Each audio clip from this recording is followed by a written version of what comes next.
Ada for telling my brother-in-law I will never forgive his daughter and I have no intention of ever having her near my family. So the people involved here, me, 30F, my husband, 35M, my older sister, 35F, my sister's son Kevin, 14M, her husband Joe, 40M, Joe's daughter Kelly, 15F. My sister had a blended family with her bio son, her husband and her stepdaughter. I would say it was still a work in progress for them, but we all accepted and included Joe and Kelly into our lives. A few weeks ago, my husband and I organized a little get-together at our place to celebrate my birthday and for people in our family to spend time with our 6-month-old son. The people present were my sister and her family plus our parents, so very intimate and chill. Everything went well and nothing out of the ordinary happened. But some days after the gathering my nephew Kevin came to our house and asked to speak to me about something concerning.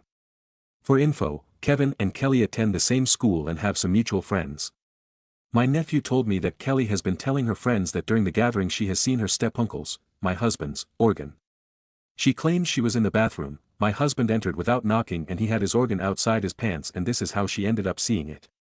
This is absurd because my husband does not do this even when we are alone in our home, and honestly who does that when they know they have guests over? So I asked everybody who were present that day to meet at my parents' house and confronted Kelly. She started crying and confesses she lied to her friends. According to her, all of her girlfriends have already had some sort of intimacy and experiences and she had none by this point. So she invented this story to look cool in front of her friends. I lost it. I called her a disgusting POS, a psychopath, and told her she risked my son's father's life just to boost her stupid social life among her friends. I told the rest of my family that going forward I will never bring my family near Kelly again. The consequences for this girl came fast. My nephew told everybody at school the truth. My sister and Joe went to school and informed the principal about what happened, so in case any teacher hears that BS they know it's made up so they don't take action. My parents cut contact with her and will not host her in their house anymore, and my sister refuses to have Kelly live with them, so she was permanently moved to her mother's place. Before you start judging my sister for this, please keep in mind that she has a bio son who needs to be protected. If Kelly could so easily invent and tell those things about my husband, who can guarantee she will not lie about her stepbrother too? Now Joe is obviously hurt and torn about everything that happened.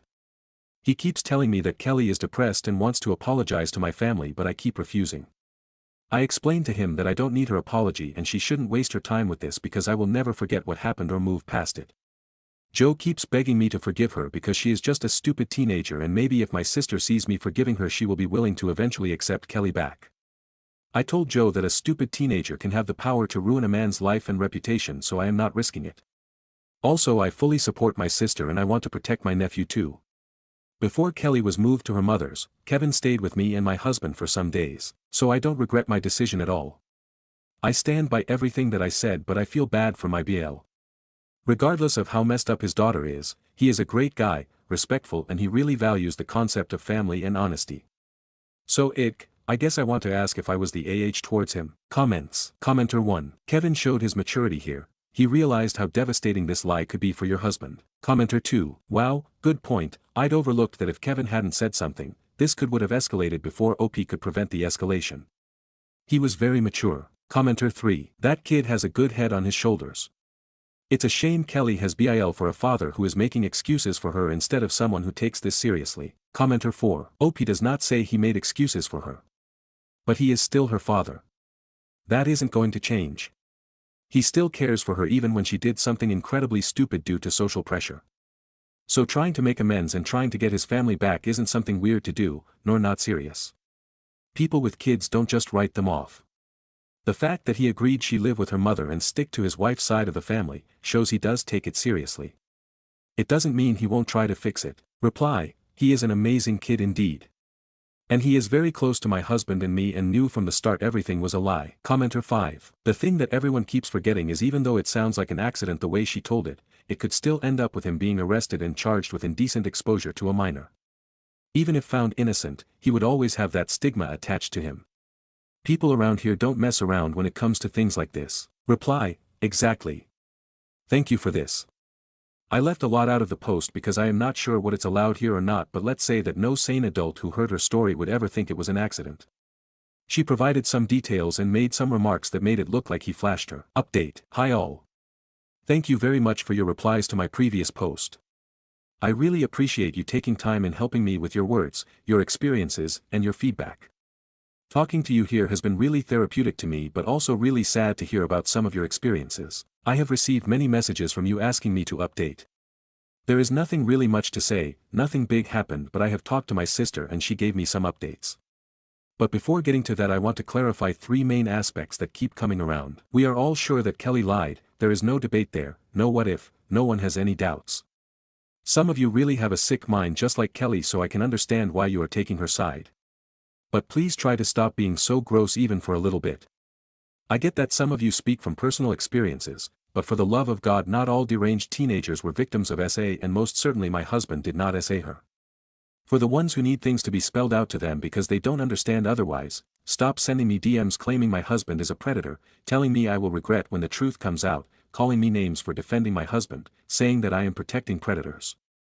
I will keep on ignoring your messages, I will not lower myself at your level, and I will not entertain your delusions. Right now to me it seems the only predators is you, because otherwise you would not be such sick individuals wishing bad things to happen to people who you don't even know. You do not offend me claiming this is fake. If you truly believe the story is fake and I made it up, why would you waste time to comment? You are free to move on and just ignore me. I am not willing to forgive Kelly, I am not willing to allow her to apologize, I am not willing to ever have her near my family, meaning my husband and my son.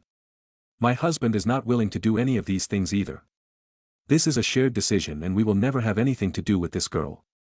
Stop blaming me for what the rest of my family is doing. I do not command my parents, my sister, Kelly's father, or my nephew. If they cut contact with her, it was their own decision, we just told them our boundaries, but they can do what they want. Now into the update. As I said, I talked to my sister and some things are going to happen this week. First of all, Kevin is coming to our place tomorrow and will spend the entire week with us so that my sister and her husband can have time to sort things out. They plan to go visit Kelly at her mother's place, sit her down and tell her what is going to happen.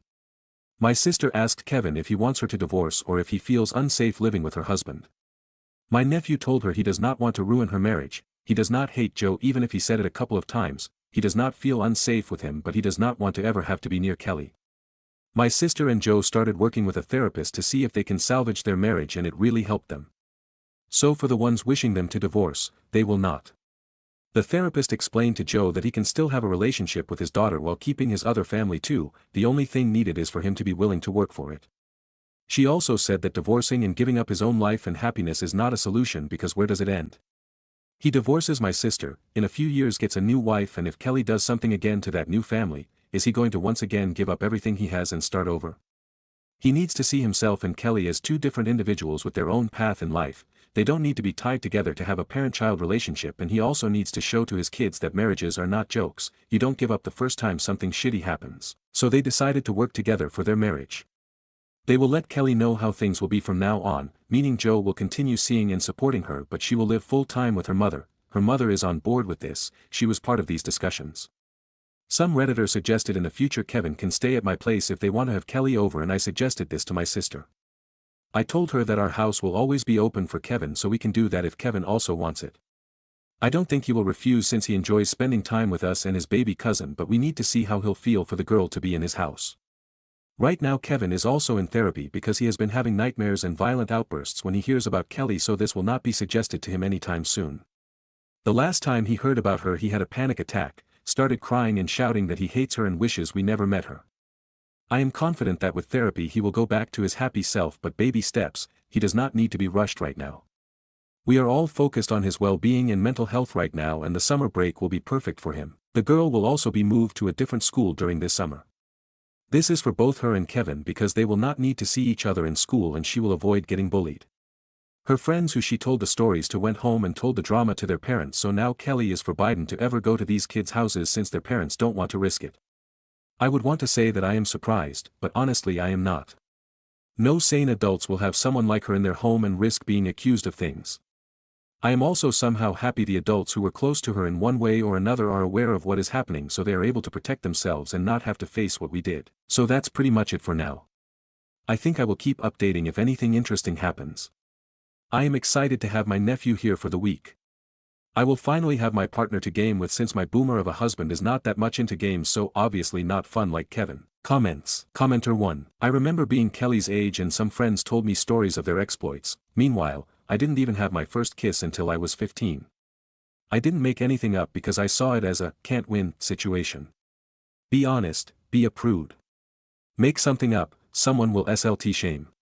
Probably because I was a bit of a dork, asterisk. But as an adult thinking back on my friends' stories, I'm sure they weren't all legit. But they still managed to not accuse a member of their extended families of perving. Jesus, if she wanted to make up an accidental penis story, she could have gone with her walking in on the guy changing instead of uncle flashed his junkle. Instead, she made herself into someone you need to protect your family from instead of someone to protect. You're making the only reasonable call. Commenter 2, Nta and the comments for demanding empathy for kid was out of line. She is 15 not 5. You have every right to stay away. You are not even a bio aunt. Why did people keep asking you to help her?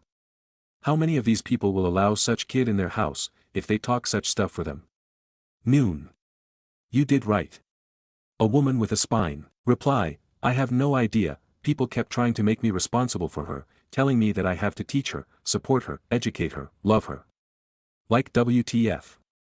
Some of them were sending me messages that if I don't forgive her she will hurt herself because of me. That's why I mentioned people are really delusional and deranged. Commenter 3, Ugh. I'm very torn about this story. On one hand, you're 100% right that you should protect your family. She made up a story that could destroy your life, your husband's life, her own life, seems like it already has, and her dad's life, among others. You gotta nip that shit in the bud early. On the other hand, 15-year-olds are really fucking stupid. Like, really fucking stupid. Oftentimes they're a child in an adult's body. Up until now, she was a child and was just learning about how the world works within the safe confines of whatever universe her parents allowed her to be exposed to. And now she's going through puberty and, like kids usually do, she gets to compete with all of her friends over who's becoming a grown-up fastest. It sounds to me like she wanted to brag to her friends that an older man was turned on by her without realizing the magnitude of her accusations. And it doesn't sound like she was trying to get your husband in trouble. You noted that she told these stories to her friends. It's not like she reported him to her teachers or the police for SA or harassment. Boys brag about getting hit on by older women all the time as well, it's just unfortunately not taken as seriously. But pubescent teens bragging about being the object of adult sexual affections is not new. Can't there be a healthy medium where she lives with her mom, and to the extent that she ever spends time with your family, it's never unsupervised?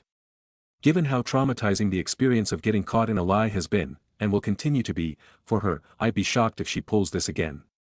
But to completely shun a 15-year-old kid for life for making a really stupid decision? There's a good chance that this has the unintended effect of her becoming a very bitter person down the road. She's already faced major consequences for her actions. Making them impossible to come back from could make her double down or become a terrible person, as opposed to naive, which she seems to be currently. Just food for thought. I totally understand and respect how pissed you are, and while we often give teens less credit for their agency than they deserve, this full-on public shunning could be very dangerous to her and others down the road. ETA, this could also be a teaching moment for Kevin. Do you really want him to learn that going scorched earth is the best solution for every situation he finds himself in? Assuming your sister and Joe stay together for the long haul, they'll be step-siblings for the foreseeable future. And if your sister and Joe live long happy lives and grow old and die together, they're going to need to navigate elder care together. I don't know, it just seems like while this is rightfully being taken seriously, it's also setting these poor kids up for failure with respect to conflict resolution and interpersonal relationships in the long run. Reply, logically speaking I fully understand your point of view. And I don't say it's wrong but I am left with these. I get peer pressure, I get wanting to brag to her friends, I get your point with wanting to be the object of someone's sexual affection. But she could have invented an imaginary person. She could have mentioned an imaginary family friend, an imaginary cousin, anyone. It's not like her friends even know my husband, he is not some eye candy for hormonal teens. So the concerning aspect is she could have literally invented anyone for her imaginary story, still she went for a very real adult who happens to be double her age. Now she did it once. Who can guarantee it will not happen again? She invented a story about my husband with events that never happened. What if something actually happens by accident? What if for example my nephew enters a room while she is changing without knowing she is there?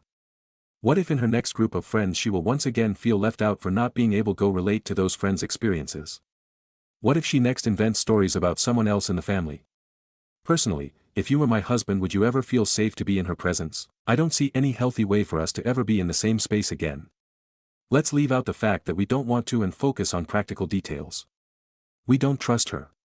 Having her near us again would mean for us to always have to move in pairs so that there is always a witness present just in case or constantly record everything. Having her in the same space with us would mean her father having to be with her non-stop. She wants to use the toilet. Good, tail her hand, escort her there, wait for her and then escort her back please. This is uncomfortable, unnatural, forced. I am sorry but there are things you can never come back from and this is one of them in my books. The risks are too high and it's not worth it. Stories number 2. AIO for threatening to take my sister to court after her toddler destroyed my $2,000 gaming setup because she said I should have baby-proofed my apartment. I'm F25 and I'm honestly at my breaking point with this one. I need outside perspective because my entire family is acting like I'm Hitler for standing my ground. So, I, 25F, am a student software developer and a pretty serious PC gamer in my free time. I live alone in a one-bedroom apartment that I've spent years making cozy and functional. I saved up for a long time to build my dream PC setup, triple monitors, custom mechanical keyboard, ergonomic chair, the works. Altogether, my rig is worth a bit over $2,000, and I take care of it like it's a damn child. Last weekend, my older sister, 30F, asked if she could crash at my place for one night because her apartment was being fumigated, and her husband was out of town. She has a 3-year-old son, Max, who's, let's say, spirited. I love him, but he's a little chaos goblin. I hesitated, but she swore she'd keep an eye on him and that it'd just be for one night. They show up Saturday afternoon, and immediately it's clear she wasn't kidding about Max being a handful. Within 10 minutes of arriving, he'd pulled 4 books off my shelf, thrown my houseplants on the floor, and spilled juice on my area rug. I tried to stay chill, he's 3, I get it, but I asked my sister politely to please keep him out of my office, where my PC setup is. She rolls her eyes and goes, he's just exploring, he's curious, it's normal. But she closes the office door anyway. Cut to Sunday morning. I wake up to screaming. Max had apparently woken up before his mom, managed to open the office door, and decided my setup was his new jungle gym. He pulled down one of my monitors, cracking the screen. He stuck crackers into the PC tower's ventilation slots, I'm not kidding, yanked out my keyboard's keycaps, and had colored on my chair with permanent marker. The cherry on top. He poured apple juice into the tower. Into it, when I tell you I went silent. I mean dead silent. My sister comes in, sees the damage, and just says, "Oh no," in this incredibly flat tone, like someone knocked over a cup of coffee. I start freaking out, and she has the audacity to say, "You should have baby-proofed the room if it was that important to you." I lost it.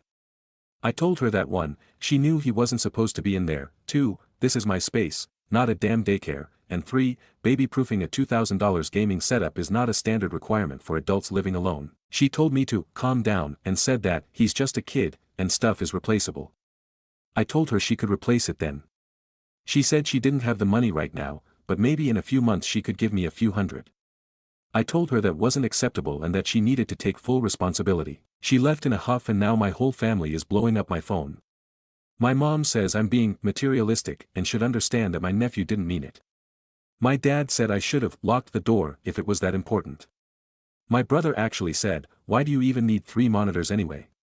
That's kind of overkill." I filed a claim with my insurance but there's no guarantee it'll be covered since it was technically guest damage. I also told her that if she does not pay up, I'll take her to court for what happened. Now I'm getting texts from my sister demanding an apology for blaming her kid for being curious. I told her I'd drop it if she covered the cost of repairs and replacements, or at least met me halfway, and she blocked me. So, am I overreacting if I take my sister to court over this? Update, wow 4 hours later, I wake up from my nap to this.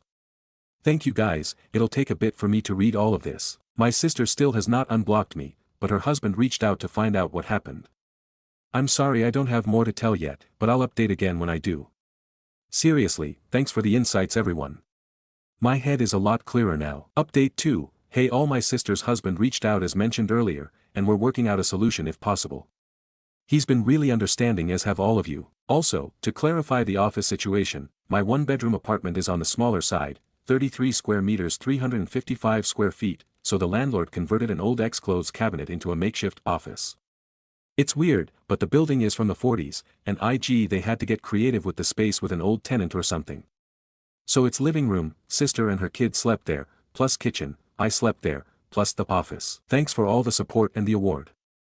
I really don't have the words for how nice people have been in both DMs and the comments. Some of comments. I responds to one of the comments. Reply, I really appreciate your comment. I feel as if you nailed exactly how I've been feeling but couldn't articulate in the moment. It's comforting to know I'm not totally off base here.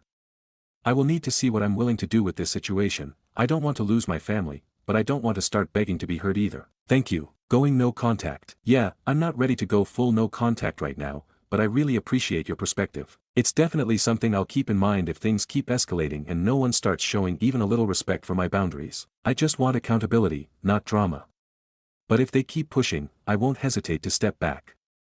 I don't think I want to know my family if they can't appreciate the work I put into my hobbies. Thanks for the insight. Commenter, questions. Does your office door lock? If so, why wasn't it locked? How was this unattended 3-year-old able to get his hands on crackers and apple juice in an apartment that he is presumably not familiar with?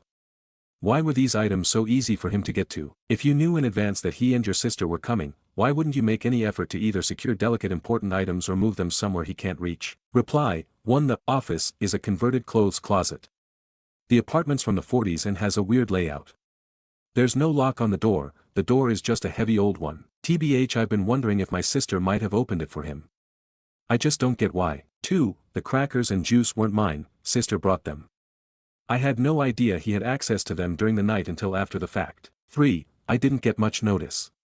I saw her message around 10 a.m. Saturday, and they arrived around 2 p.m. My place was a mess, so I spent most of that time cleaning before they came by. In hindsight, yeah, I should have been more cautious with my setup, but it didn't even cross my mind that anything like this would happen as I thought the office area was inaccessible to him. What he did pull off of the shelves was moved higher up and out of reach and in an area where he could be kept an eye on. Update post. Hey again. Just wanted to post a quick update since it's been a little under a week and a few people asked what happened next. Things are better, pretty fucking weird, and still ongoing, but here's where we're at. Last Saturday, my brother-in-law, BL, came over to check out the damage himself. He actually brought Max, toddler, with him, which I was almost livid about at first, but he had a reason. He asked Max to try opening the office closet door. The kid couldn't do it. The door was too heavy for him. You probably can guess where this is going. BIL offered to take my PC to the store that originally built it for me, just to see what was fixable. I agreed, but asked for something in writing just so I had some peace of mind. We put together a little agreement that he'd be responsible for it while it was with him. Yeah, it was just a formality and would not hold much merit anywhere, but it helped me feel a bit more in control. On Monday, he dropped it off at the shop and gave them my number so they could keep me updated. He also told me he confronted my sister about how things played out. I sent him my original Reddit post too. He read the comments and apparently showed them to her. She still hasn't unblocked me, and from what I've heard, was not happy about the fact my BIL is actually listening to me. I also shared the post and some comments with my parents and brother since no one really believed me before. My parents still don't fully get it, but they've at least stopped pushing back. My brother is more understanding now, though for some reason he mostly wanted to talk about how many people saw the post. I don't think either of those three still care, really, and I'm fine if they see this. Do better. Anyway, I went to see the PC today, Wednesday here. The shop said it's mostly salvageable. It needs a very careful internal clean and a few fans replaced, and some wiring fixed, but overall the main parts survived somehow. BL told me he'll cover the cost of the repair, no hesitation. When I brought up what my sister said about not being able to pay even $200, he said she's lying. He also said he's not sure Max actually did all the damage. He thinks the door was left open on purpose, or that my sister might have even done some of it herself. Based on the height of the tower and where the crackers ended up, it didn't quite add up to a toddler acting alone. Apparently, she's been telling him I have a gambling addiction. I did get a bit hooked on Genshin like 4 years ago I guess, and that maybe this whole thing will wake me up, which is new. She used to be supportive or at least indifferent. No idea where that switch came from. So yeah, that's where we're at. My PC is being cleaned up and fixed, and BAL is covering the cost. Sister still has me blocked and won't talk to me. Still tempted to start something with her TBH, especially if she actually did all of this on purpose. Still not ruling out small claims court depending on how things go. Thanks again to everyone who responded to the original post. Seeing how many people understood what happened really helped me hold the line with my family when I felt like I was losing my mind. One thing I've been turning over in my head lately is what if my sister did do something to my setup on purpose? I don't want to believe that, it feels like a stretch, but the more I think about it, the less so, I guess. But then I remember how she acted when I asked her to keep Max out of the office. The eye roll and the "he's just curious" comments like she didn't take any of it seriously. And now hearing from my BL that she's been saying I have a crippling gambling gaming whatever addiction and needed to grow up, it's just weird. She used to be cool about it. Never super into games herself, but she got that it was important to me. If something changed, I don't know when or why. And if this was some weird way to make a point or teach me a lesson, that's messed up. You're not our mom. How about talking first instead of this? I don't want to jump to conclusions, but the more I think about it, the less it makes sense that Max could have done all of that alone. It's sick if she blamed her own son for it, so you're not accusing anyone outright, but that thought is there now, and if you're my sister reading this, which I'm guessing you are, because I bet you'd love to look at the comments that are on your side a lot, I don't know why you blocked me. I don't know what shifted in your head about all this. But if you actually had anything to do with damaging my setup, whether it was on purpose or just through complete carelessness. Fuck. You. You know I worked hard for that. You know what that rig meant to me, and you know I would never do something like this to your stuff. And if Max really did all of it on his own, I hope you're paying closer attention now. Not for my sake, but for his. Read the comments on my first post again, from other parents and people with younger siblings who clearly know better than you. That's all. Sum of comments. Commenter: wait, I thought the whole family was blowing up your phone telling you how mean you were. Reply: yes, a week ago, before my first post. Is there something I can clarify for you here? My sister was talking incredible smack about me to them, making it seem like I screamed at her child over a minor mistake. I do see the people going, haha, blowing up her phone, and I do not understand what is wrong with the wording. Commenter: I think chat is being used a lot on Reddit lately, especially in AITA type subs, and a common indicator that it's a fake post is that AI always uses the blowing up my phone phrase, so that's probably why they're questioning it. Reply: oh. I see, thank you for clarifying. Beep, boop. Commenter: I'm really glad things are turning for the better. But what about the other damages, gaming chair, keyboard, etc.? Reply: my chair is okay, the cushion, legs and back are stained with red permanent marker, but I've learned to live with it. Co-workers and I are trying to find a chemical to fix the situation on the cushions, but an ethanol solution, small amounts, I don't want to ruin the chair further, has slowly been working at cleaning the other parts. Being a janitor does have its perks. Keyboard, I could not find all of the keycaps that were pulled off. I replaced the missing ones with an old keyboard's ones, both mechanical, so it's a bit awkward but it works for now. I might get custom ones for it if I find some that fit. The cracked monitor on the other hand needs to be replaced. I guess calling it cracked was a kindness in itself. Still got the other two left, and at least it wasn't the most expensive one, but yeah. 3. Commenter: why aren't you just having your bill pay for a new keyboard and monitor? Or professional cleaning for the chair? That's all part of the repairs. Reply: we are waiting to see if my sister confesses to anything. If so, she will be paying out of her own pocket, and paying back, not my bail. If she confesses and refuses, then, well, the computer is essential, but the keyboard works and I still have 2 monitors.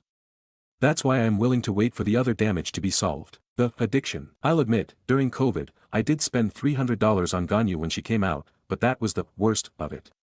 And it was so worth it. I don't play much anymore, mostly stuck on Marvel Rivals right now, but the overall margin from Genshin release to this day I've spent under $600. I get it, even that might look crazy to people who don't play video games, but sheesh. Gambling addiction. Bruh, she should be more concerned of what I spend on Pokemon packs in this economy, if she's gotta be concerned over something. Update post 2. A few weeks ago, I made a post, not here, about how my sister's toddler, 3M, almost destroyed my PC setup. Long story short, she and her son were staying with me for one night. He got into my office, and the whole setup got wrecked with juice and cracker bits shoved into the tower. The situation was awful, and when I asked my sister for help covering the damage, she made an excuse and blamed me instead. It became whole family drama. My sister blocked me and acted like the whole thing was my fault, but her husband, my BL, reached out on his own. He checked the damage himself, helped take the PC in for repairs, and ended up covering the costs because he was genuinely embarrassed by the way she acted. He even started questioning whether their toddler could have done that much damage on his own, especially after the kid couldn't even open the door by himself. My BL thought maybe my sister left it open or did something herself. Within a week of that, my BL confronted her and well, she kicked him out of the house. Like, full on, told him to get the hell out, packed up his things, dumped them and left them by the curb like he was a stray dog. He told me she screamed that he was betraying her and taking the side of that fucking Reddit bitch, meaning me. She also apparently accused him of conspiring and cheating on her with me to humiliate her publicly, which... What? She hasn't let him see their kid since. No visits. No phone calls. She's gone full black hole mode and is completely unreachable, threatening cops if he goes near. She's blocked me, my brother, even some extended family, and is only talking to our parents, who are still enabling her, but I think it's only so they can keep Max at arm's length. Meanwhile, I'm hearing rumors she's been telling people I'm unhinged, psychotic, and that I made the whole thing up. She told one of our cousins that I lured her kid into the office like some kind of trap or setup. I don't know if this is postpartum related, or if something snapped, or if she's just always been this vindictive and I didn't want to see it. But I'm scared. Scared for her kid. Scared for her husband. And yeah, I'm also scared for myself, because if she's willing to ruin her whole marriage and turn the family against me just to protect a lie, my parents want to keep it under wraps, but I know my BL wants to get her help. I want to get her help too, but I don't know where to start or what to do. What can I start with to possibly push her towards someone who can help her out? Has someone here dealt with a situation like this before? I feel helpless, as I know she is an adult and has free will, but I fear for her safety and my nephew's safety as well. My BL voiced wanting to divorce her and told my parents he will get his son whether they approve or not. His side of the family is furious with mine and I've no idea where I stand because yeah, I guess I started this. Is this salvageable? If so, how?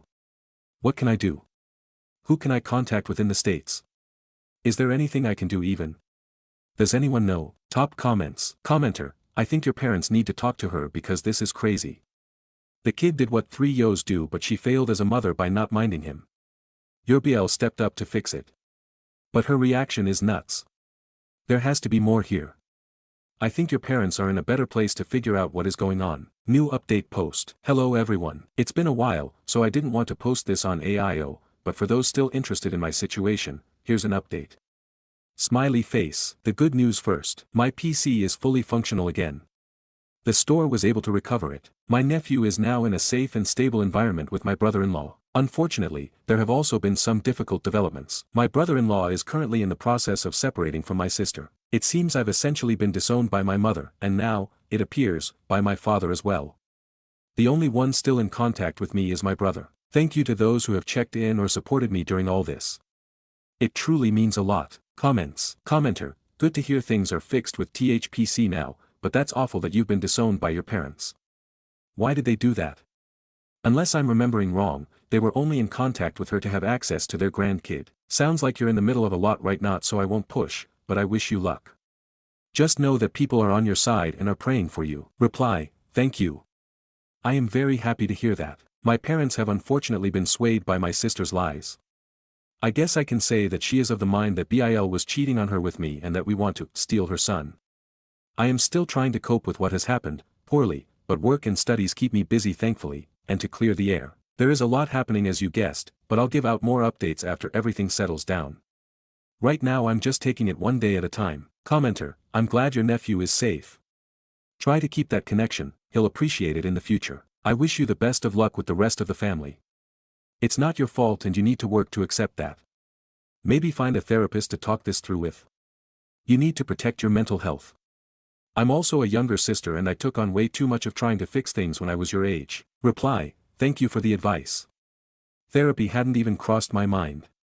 I'll look into it for sure. Stories number 3. Aita for kicking my dad out of my house after picked a fight with me over my stepmom. My dad and I, 31M, always had a somewhat difficult relationship. I'm the youngest and the only son. My 2 older sisters are Mel, 35F, and Kat, 37F.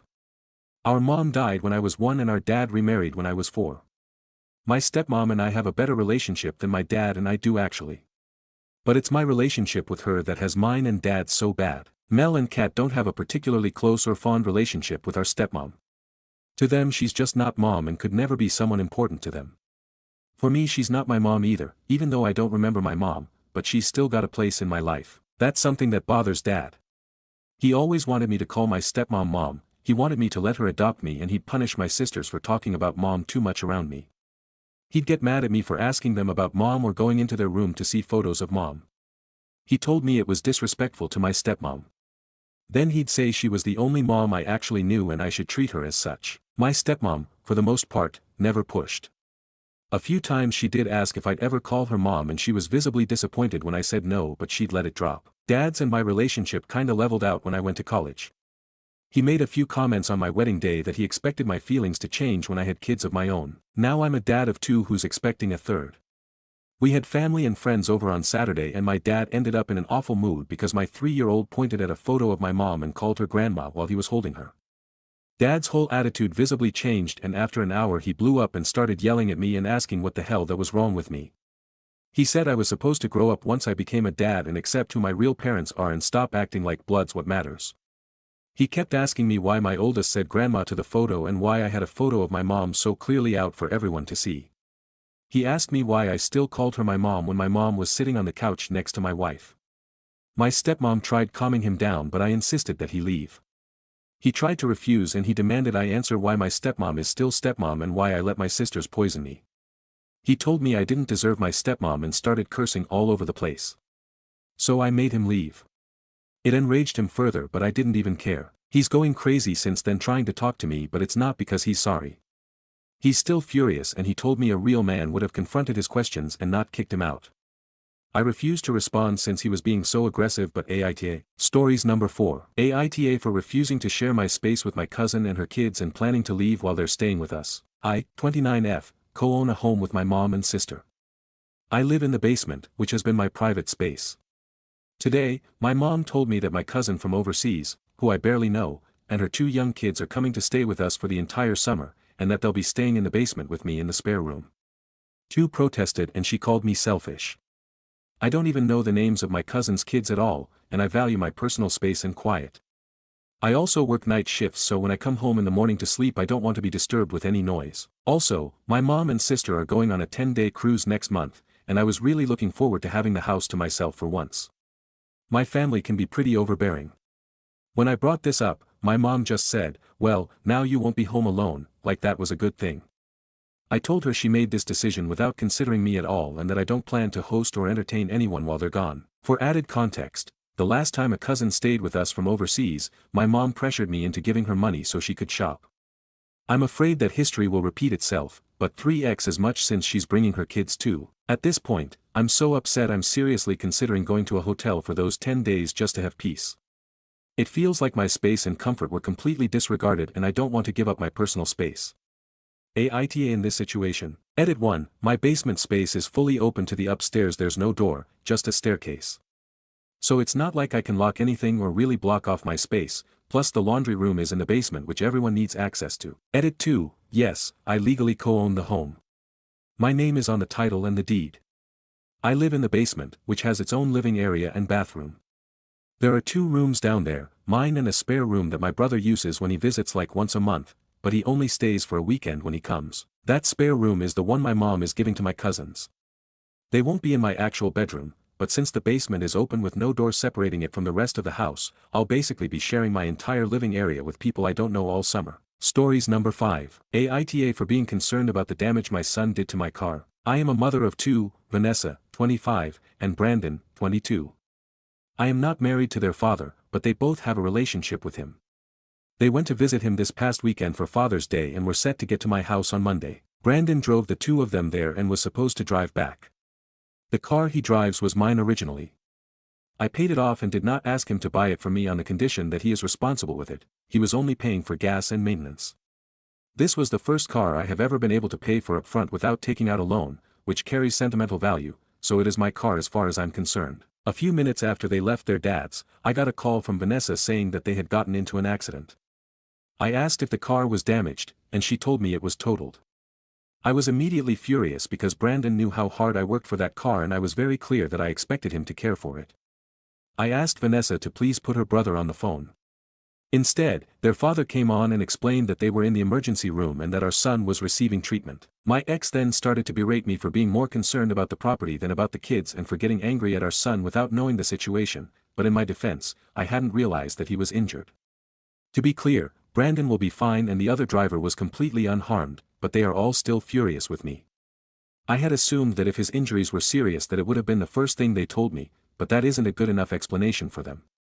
It's been a few days now and both kids are still with their father and won't come stay with me. Aita. Relevant comments. Commenter 1. YTA1 can be as careful as possible and still be in an accident. You just assumed it was Brandon's fault. Why was the younger sibling to drive, or even have the car period, as I would presume that the older one would be more responsible and diligent. If you want something important to you to remain as is, keep it as others won't share your sentimentality. Reply. Vanessa does not have a car, she is 25 and fully employed and can buy one herself. I bought her one at 16 and sold it when she graduated. Brandon has one more year left in school and the plan was to do the same for him, but if he wants a car now he can work and buy one himself. Commenter 2. Who was responsible for the accident? You don't even say. Reply. It appears the other driver was at fault, but I did not know that at the time. Commenter 3. You knew that when making this post though and it still comes across so angry at your son about your car. You're still blaming him in this post, about how he was meant to be responsible blah blah blah, and he didn't even cause this accident. Literally every time a person gets behind the wheel, there is always a chance someone else will hit us, that is the risk we all take. The only way to 100% guarantee that your car was going to be safe is to keep it in the garage, maybe do that next time since it means so much to you YTA. Reply. Of course I'm not angry at my son now, that was just meant to explain why I was at the time. It was a stressful situation all around and I got caught up in the heat of the moment. Commenter 4. Info. Why was your first instinct to, we were in an accident, was to assume that it was Brandon's fault? If a family member or friend would have called me and told me that they were in an accident, my first questions would have been, is everyone okay? And, what happened? Reply. Well, he's 22 and has been driving for less than a decade. Younger drivers are prone to accidents. Regardless, yes, are you okay, should have been my first question. I believe that since his sister was well enough to call me that she was fine, and there wasn't a scratch on her, in case anyone was wondering, and in the panic of the moment it slipped my mind to ask about him. That was my fault. Update. First of all, to be very clear, I do not care about the car more than I care about my children. It was a moment of heightened emotion and I spoke before thinking. I can concede that it was insensitive. To be clear again, my son has a concussion and a few broken ribs but will be fine. The car is unsalvageable, and yes, it is insured, but that will not replace the sentimental value, but it's fine. Now, I called my children to apologize and explain that I would not have asked about the car first had I known that they were in an ER. Vanessa admitted that she should have told me that first but that she was very stressed at the time. I was not able to get far into the conversation when their father came in with some choice words for me, and the call ended shortly after. I believe he may be manipulating the kids into not wanting to talk to me or come over, but they are adults and that is their prerogative. My plan is to let it play out. Stories number 6. Aita for refusing to be the free babysitter at every family function just 'cause I'm the youngest dude in the family. Yo, keep getting stuck watching my little cousins, ages baby to 8, at every single family thing. 'Cause my TIAs are like, Jamie, you're such a responsible young man. Translation, we want to drink wine and gossip without ankle biters wrecking the vibe. Yesterday, I finally snapped. Told nah, I didn't sign up for this, and now the group chat's blowing up calling me selfish and disrespectful.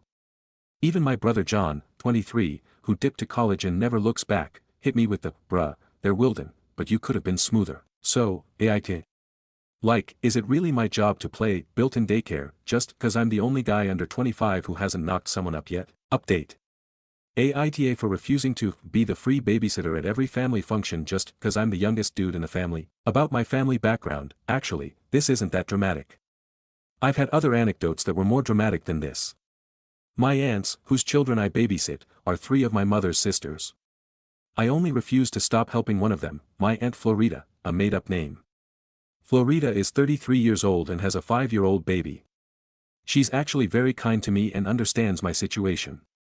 She's single because the father of her child never wanted to take responsibility once she told him she was pregnant.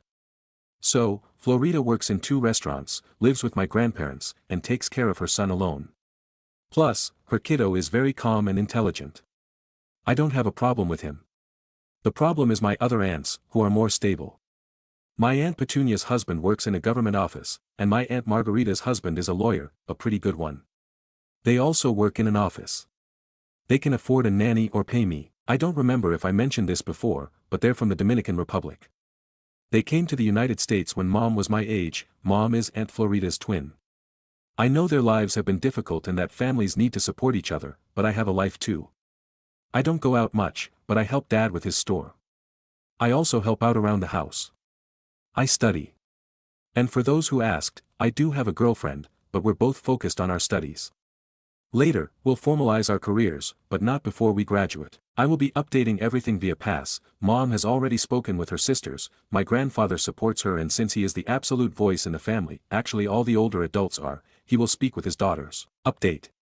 Aita for refusing to be the free babysitter at every family function just cause I'm the youngest dude in the family. Hello again, it's been 10 days since I posted this, and, well, what had to happen happened. Welcome to the amazing family drama circus. First, thank you to everyone who commented. It helped me a lot to read about similar experiences and realize I wasn't being selfish. Sometimes you feel bad about saying no, especially with family, but I learned that setting boundaries isn't being a bad person. These events happened in 3 or 4 days. More things happened, but I'll only cover the most relevant. Day 1, my mom spoke with my aunts. She was firm but calm. She told them I wouldn't babysit anymore without them respectfully asking me, and that it wasn't my responsibility just because I was young and good with kids. Aunt Florida understood, but Maggie was more stubborn, left without saying anything and did not speak to Mom for the rest of the day. Day 2, my Aunt Margarita was offended. And when I say offended, I mean that she sent about 5 audios in the family group saying that the family is losing its values, that today's young people don't know how to help, and that they want everything easy and without commitment. She also said something like, when I was his age I already knew how to change diapers, which was weird because as I remember she waited until she was older to have children. Do you know what I mean? No one answered her much, but she left the group for about 2 days, then came back without saying anything. Classic. At this point leaving without saying anything is already her personal trademark. Day 3, my grandfather intervened. My mom didn't ask him to, but he had already seen the group and decided to say something. Basically, he reminded everyone that helping is nice, but forcing is not. And that if they really valued support, they should learn to ask for it properly, or pay someone. That calmed the waters quite a bit. My Aunt Florida was a sunshine. She wrote me separately to tell me that she understood completely and that she never wanted me to feel used. That she really appreciates it when I help her, and that if someday I can't anymore, to say so without fear. She has never been the problem. My brother John also wrote me. Said, Aunt Margarita is crazy, you did good. I didn't expect it, because at first he had told me he could be smoother, but I guess he saw it more clearly now, or maybe it was because his girlfriend scolded him. What about me? I'm calm. I went to the last meeting, no one gave me kids to babysit, and I was even offered to sit with the adults. I ate in peace. I played with my little cousins for a while because I wanted to, not because they fit me in. And it felt good. Thanks again to everyone who read me, commented or laughed with me. I didn't think so many people would understand something so small, but I guess sometimes the smallest thing is the most tiring. Stories number 7. Aita for naming my daughter a verb. I, 31, have 2 sons, Jesse, 4, and Lucas, 3, and just had my 3rd child a few days ago, and it's a girl. I love all of my children equally, but we've always wanted a daughter, so we decided to choose a meaningful name for her. Some names we considered were Amara, Esme, Celine, and Rosalie, but we wanted something more unique, so I suggested Embrace because I think it's a lovely name and also unique because it'd convey that our daughter's both loving and open to change. My husband loved the idea, and we settled on naming our baby girl Embrace. Yesterday, I went over to my parents' place so they could meet her for the first time. My older sister and younger brothers, 30 and 25, were also there, and my sister asked if I had decided on what to name her. Me and my husband told them that we were going to name her Embrace, and my sister burst out laughing. She said that my daughter's going to be bullied and her name's going to be punned the hell out of if I name her a verb, but I argued that it has a beautiful meaning and is more unique than a lot of names that convey similar meaning. One of my brothers, 30, and Dad said that my sister had a point. My youngest brother said that he didn't want any involvement in this conflict, and my mom told my sister not to be so negative and defended my decision. This resulted in a huge argument and I ended up leaving with my husband in tears. I asked a few close friends for their opinions, and some say that both sides are understandable while others are telling me that my sister is right and the name won't age well. So Reddit, Aita for naming my daughter a verb. Comments. Commenter 1. You can name your child anything you'd like. That doesn't mean you should. Think about teenage boys and a girl named Embrace. That should give you plenty of reasons not to do this to her. I'm all in favor of, you do you, but this is a bridge too far. Maybe translate it into an obscure language. YWBTA if you go through with this. Edited to add judgment. Reply, thank you for presenting it from that point of view, I'm actually thinking it over from that perspective. Smiley face. Commenter 2, why would you do that to your child? Do you want her to grow up to be a stripper or something? Because I'm sorry but that is absolutely a stripper exotic dancer code name dude. Commenter 3. I was thinking a Mary Sue from a trashy romance novel but now that you've mentioned it, it does also sound like a stripper stage name. Reply. I respect opinions of the other commenters, even if they called the name cringe, said they laughed, or called the name stupid, but I honestly find your comment distasteful. You could have said YTA and that it's a stupid name or something rather than going straight to the level of strippers and exotic dancers.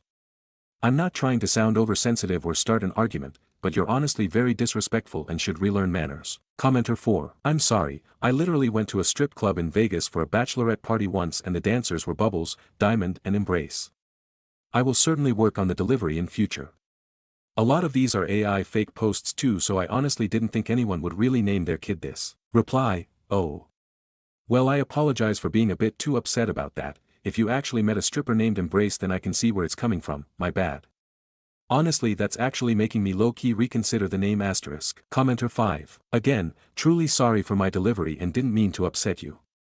I was writing in a hurry and read back what I wrote and that was legit too harsh. I don't have a good filter sometimes. I think your intentions are good. Do you like names like Grace, or Emer, Irish, or Eleanor? Or go on Name Nerds, that sub is an amazing and I bet you will get a ton of suggestions that mean a similar thing. Or just name your kid that and ignore the internet. Reply, it's alright, really, I admit I was a bit harsh in my response too. Anyways, I've been to Name Nerds on my main, this is a throwaway, which is where I got a 2 of the names we were considering, so this could end up going 3 ways. We end up naming our daughter that and ignore everyone else we choose one of the names we had previously considered we compromise somehow. Another comment said we could make it her middle name and honestly, I see that as an option if we don't name her that after all and my husband agrees to it. Thanks for your help, smiley face. Update. So 2 weeks ago I made a post asking if I was TA for wanting to name my newborn daughter Embrace, a name implying love, because my sister, father, one of my brothers, and a few close friends said that the name could be embarrassing for my daughter in the future and wasn't a good idea. I discussed things with my husband a few days ago and showed him the post plus comments, and we both agreed that it might not be a good idea to name her something so unusual. Some of the YTA comments were harsh but I needed the reality check, thanks. After that I arranged to meet with my sister the next day, and we both apologized to each other for the argument. Anyways, after some discussion and advice from my immediate family and some friends, we decided to name our baby girl Amara instead. Everyone seems to love the name, including us OFC, so that's good and we're set on Amara. But if we decide to choose something else we still have until August because my daughter was born on June 13th and our country gives you 60 days to register the baby after its birth. Thank you to everyone who provided their help by reading my original post and commenting their opinion, it was great help. Comments. Commenter 1. When naming a child always consider if their name would be appropriate for a Supreme Court judge, a governor, a college professor, heck even a dentist. Why not give them a name that is dignified enough for anything they may want to become? They'll spend many more years as a working adult than as a cute baby. Commenter 2. Are you trying to tell me that Supreme Court Justice Khaleesi is a bad look? Commenter 3. Thank God, Amara is a beautiful name. Amar is the Portuguese word for, to love, so this is a lovely nod to the sentiment you originally wanted. Embrace isn't phonetically a bad name. It sounds nice enough. But it's setting your child up for, not just bullying, but borderline sexual harassment, so I'm happy to hear you've reconsidered. Commenter 4. Some of the YTA comments were harsh but I needed the reality check. We did it, Reddit. Seriously, OP, Amara is beautiful. Stories number 8. My sister, 26F, scheduled her baby shower during my vacation, wants my husband, 38M, and I, 31F, to cancel our vacation, and wants my husband to cater the 50+ person event for free. How do I back out with as little damage as possible? My husband, 38M, and I, 31F, have a vacation coming up in about 3 months that we're pumped for.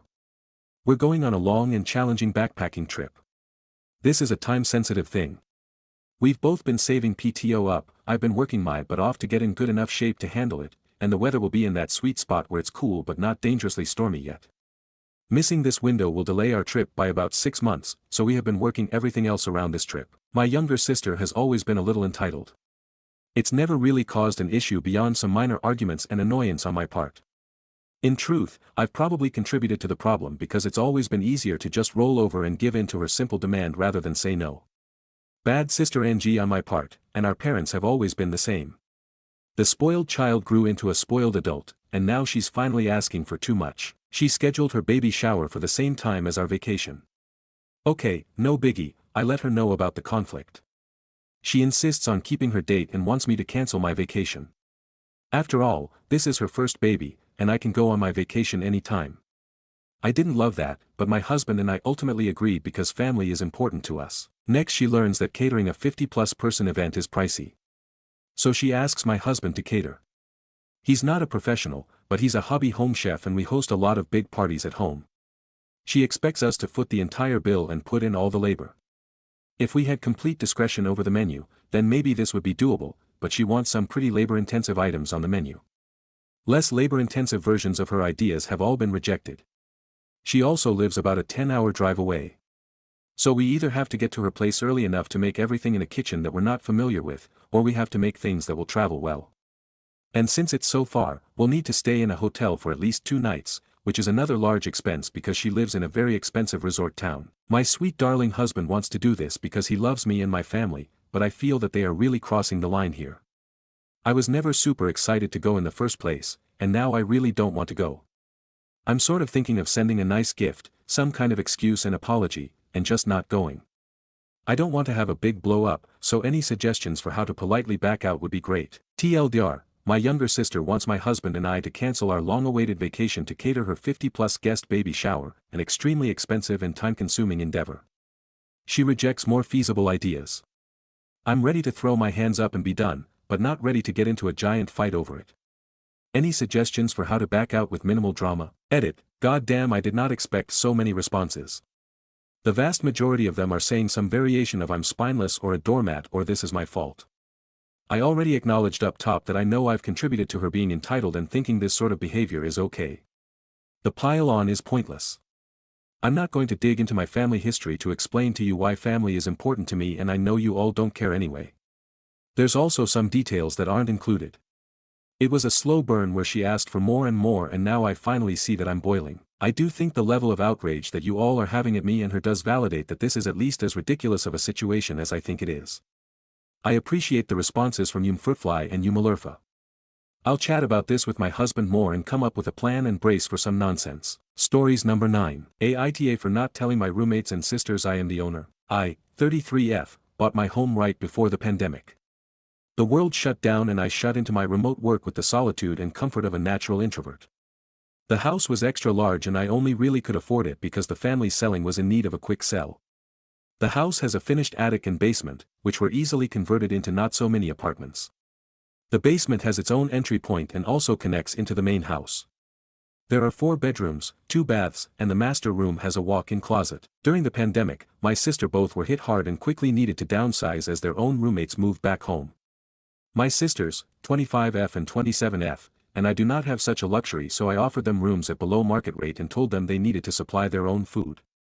The rent was really to help with increase in bills. They were both still in school at the time but also working. This arrangement gave them more breathing room financially. Then, a girl they both knew was evicted from her home with her BF because the family they rented from needed the home back. I offered the basement at near market rate, though still a little under as I felt bad and it is a basement apartment. After that, a friend of a friend heard about my arrangement and asked if there was any room left. I gave him the attic apartment for another near-market rent. Rental agreements were drafted up for each person. I explained the basic rules, the rent, and how long they would have if rent was not received. I told them to read it and return it to me when signed. I left them each with their own copy. I collect the rent the first Saturday of the month. They leave the name blank on the checks for me to fill out and I always thought it was because they were afraid of misspelling my stupidly unique name and having the check bounce as a result. Apparently not. The issue, I still have one free room in the main part of the house but I use it as my office and it locks up. My friend knows my sisters and they got to chatting up while out together, they bumped into each other during a day out. My sisters mentioned that extra room and my friend has a cousin, 18F, who will be starting college in our city and asked if my landlord would rent it out to her. I brushed over the comment because I thought there was miscommunication and told her the room wasn't for rent as I use it for my at-home office. She asked if I was paying for the room and I told her, why would I pay for a room in a house I own? She got a little quiet, apologized for pushing and told me the struggle it's been to find a spot for her cousin. I told her all of my tenants are solid until December when renewals go out. I can offer her a spot if someone moves but I stressed it was unlikely as everyone gets along, stays out of each other's business, and it works well for them. We dropped the topic. A few days ago my sisters asked me how the talk went and I said it was okay, but her cousin won't be moving in. They asked why and I explained to them the situation above. They suggested I move my office to my bedroom or the main room and stop paying rent for an extra room to save costs. When I asked what they meant, they said, well, you do pay rent for the extra space, right? No. I then asked if they knew I was the landlord and they were floored. They never actually read the agreements they have been signing. They went off on me about how I should have told them and that they shouldn't have to be paying rent to family. I told them the rent was to cover their increase in bills. I wasn't going to house them for free when they made enough to cover a fair share on a shared expense. If they would rather full market rent on the rooms they were currently in, I could arrange that come renewal. By now they could afford it with their jobs and having saved money on rent for 5 years. They called me an asshole for holding rent above their heads. This then leaked to the tenants as they talked about the issue to their friends in the basement. While their rent is more than just for bills, it is not the market rent value I could get out of the space despite them each having income and no family to support. They came to me to ask that I lower the rent, as if being friends with my sisters was reason enough as I was the landlord and not somebody they didn't actually know. The deal they had no longer seems in their favor, apparently. I told them they had until December to decide if they wanted a renewal because it was not going to be lowered. They are now acting like I am kicking them out, when all I said was now that they fully understand their position they needed to make a choice to stay as with current costs and annual adjustments as needed as was our agreement or begin the process of looking as rent prices have skyrocketed and it's much harder to find a place. The adjustments do not include knowing I am the landlord. My attic tenant asked if I was cleaning house and basically begged I don't kick him out.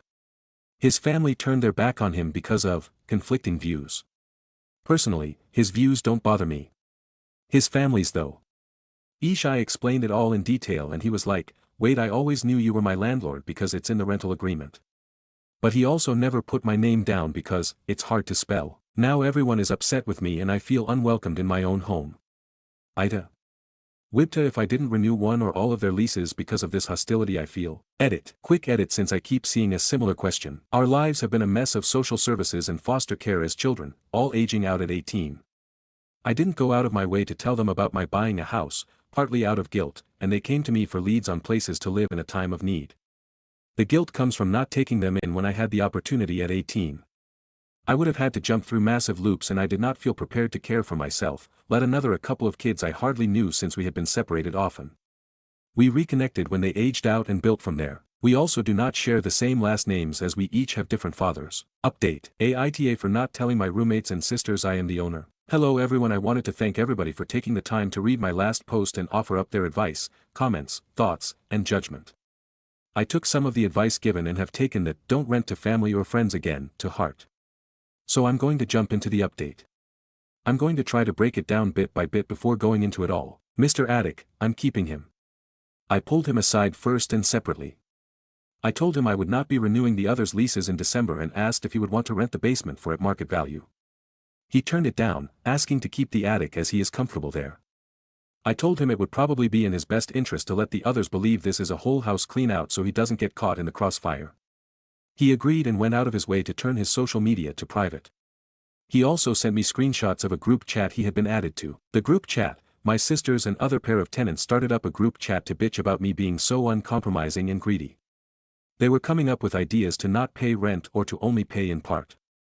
The basement tenants joked about one of them losing their job so they could ask for leniency since I was too stuck up to be kind to them about the rent. The harassment, my sisters and Mr. S basement had told their friends, and the families of Mr. S basement, about the rent, the lies, and my inability to consider outside perspective and need. I've had a steady stream of calls, DMs, texts, and posts directed at me since before I made my last post, which is what prompted me to post.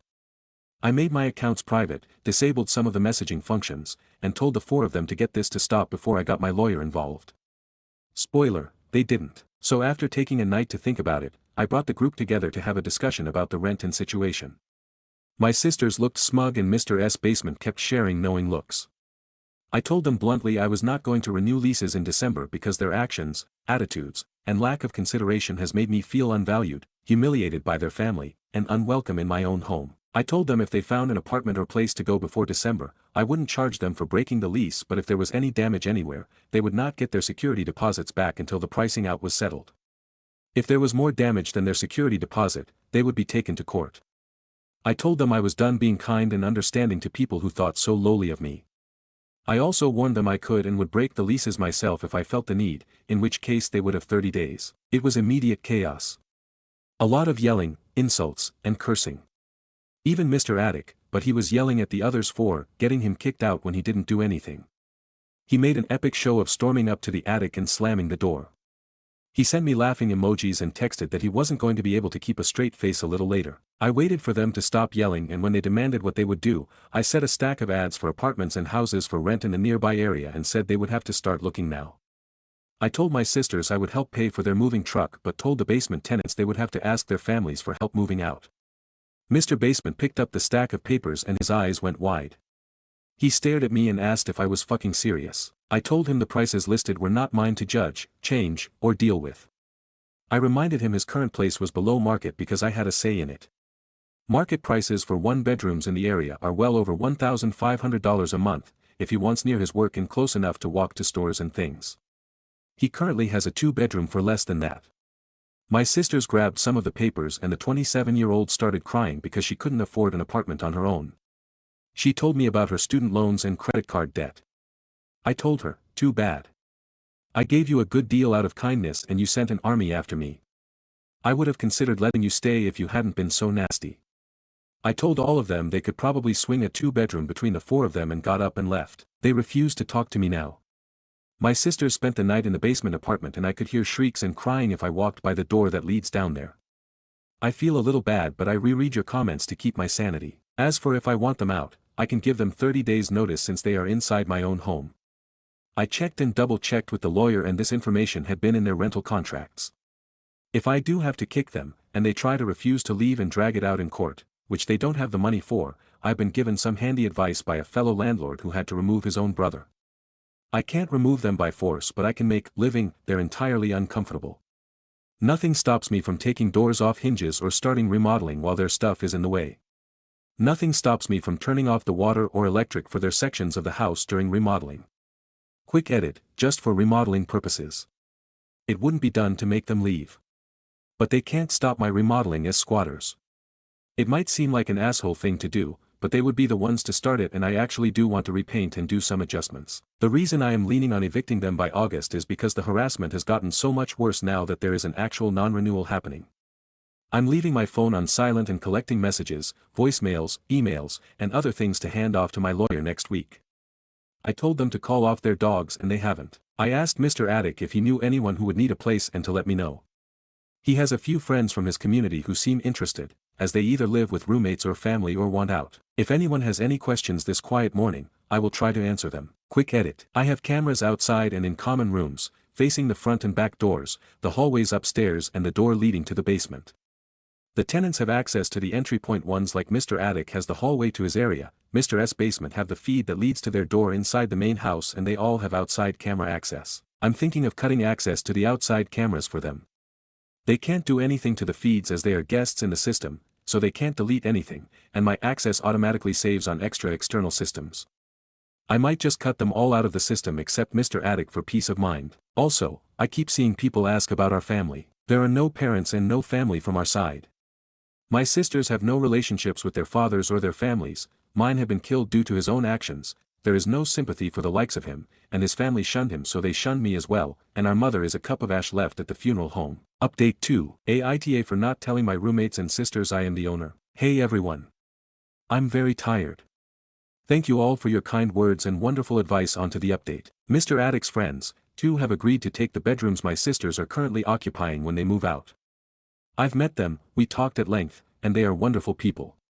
One helped me change the tire on my car because I ended up with a flat just after our meeting, and she was incredibly kind and showed me how to change it. Like she walked me through it step by step, letting me do it but just explaining how. I can't believe I've never changed a tire before. Weirdly embarrassing. The harassment and lawyer, the lawyer sent a cease and desist to everyone that had contacted me. Then, he went on and filed for restraining orders, orders of protection, and a claim for slander defamations. There were many posts with me tagged or with my name claiming I was an unfit landlord, a slum lord, a greedy bitch, a homewrecker, because I apparently came onto him in the basement, so funny because he is fugly and you couldn't pay me to touch that, and more. These things take time, but there was an almost immediate drop-off of calls, messages, etc. Mr. Basement, have been served their notice. They helped spread lies and deception. They have ceased all communication with me, but they only have 30 days, and I have posted notes on their porch reminding them every day how long they have. I've seen them starting to take smaller things out today, which is what prompted this update. Mrs. Basement can be heard crying a lot if I stand by the top of the stairs. I think they might be moving back in with family, which is what they had been avoiding by moving into my basement. Her mother is toxic, her father has a new wife who hates her, and Mr. Basement's family dislikes her enough to outright ignore her or tell it to her face that she isn't family, especially because she won't give her BF a family. Spoiler, she can't have kids due to medical stuff. And they aren't even married. Group chat, I have screenshots of their group chat, courtesy of Mr. Attic, and there is a lot of evidence of them feeding lies to others, talking all about how they told this person this, or that person that. Mr. Basement made the claim I came onto him, and his girlfriend went nuts. I think she doesn't know he lied about it, just to make it more believable to others. When he first made the claim, she blew up my phone and social media before dragging it to others.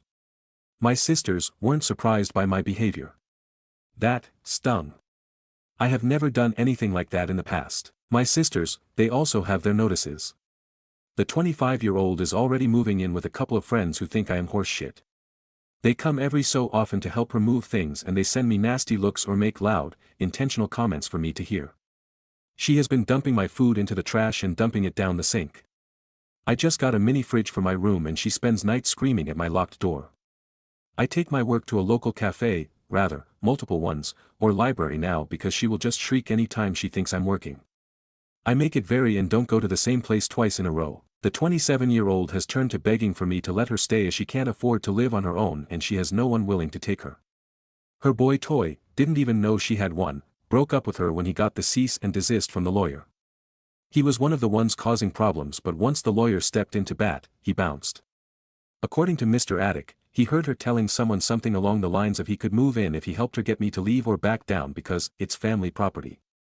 She had been taking a call outside and I caught the proof on camera because he told when and where to look for it. Quick edit, my sisters are not moving in together because they each blame each other. They also blame the basement tenants while they blame my sisters. They all collectively blame me as well since I'm just pure evil, but they think each of them pushed me to do it. Cameras, only Mr. Attic still has access. The cameras were not part of the rental agreement and everyone lost their damn minds when I took away the access.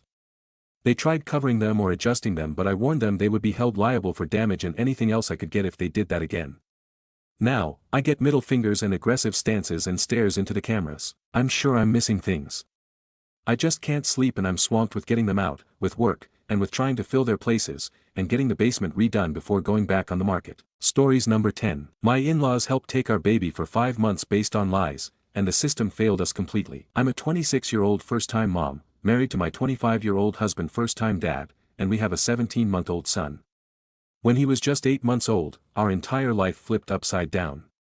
My father-in-law made false claims to DCFS saying we weren't feeding our baby, that we left him crying in his crib all day, and that I was using hard drugs. None of it was true. He barely knew anything about our day-to-day life, and yet he said these things with confidence because he was angry that we didn't want his involvement. My husband and his father have a very complicated past. It wasn't just my decision. To make things worse, my mother-in-law works for DCFS in another state and she backed him up. She added to the lies and helped him get the attention of DCFS in Washington. I truly believe her position made them take it more seriously. It didn't matter that there was no evidence. They still took our baby. He was placed directly with my father-in-law for 5 months. 5 entire months of our son's life, gone. We missed crawling, first words, his first birthday, everything. During that time we were treated like criminals. We fought like hell to get him back, and even now we're left with CAPTA charges tied to our names like we actually hurt our child, which we never did. The only reason DCFS gave for removing him was low weight gain. They never once ordered an allergy test. They never once considered a medical issue.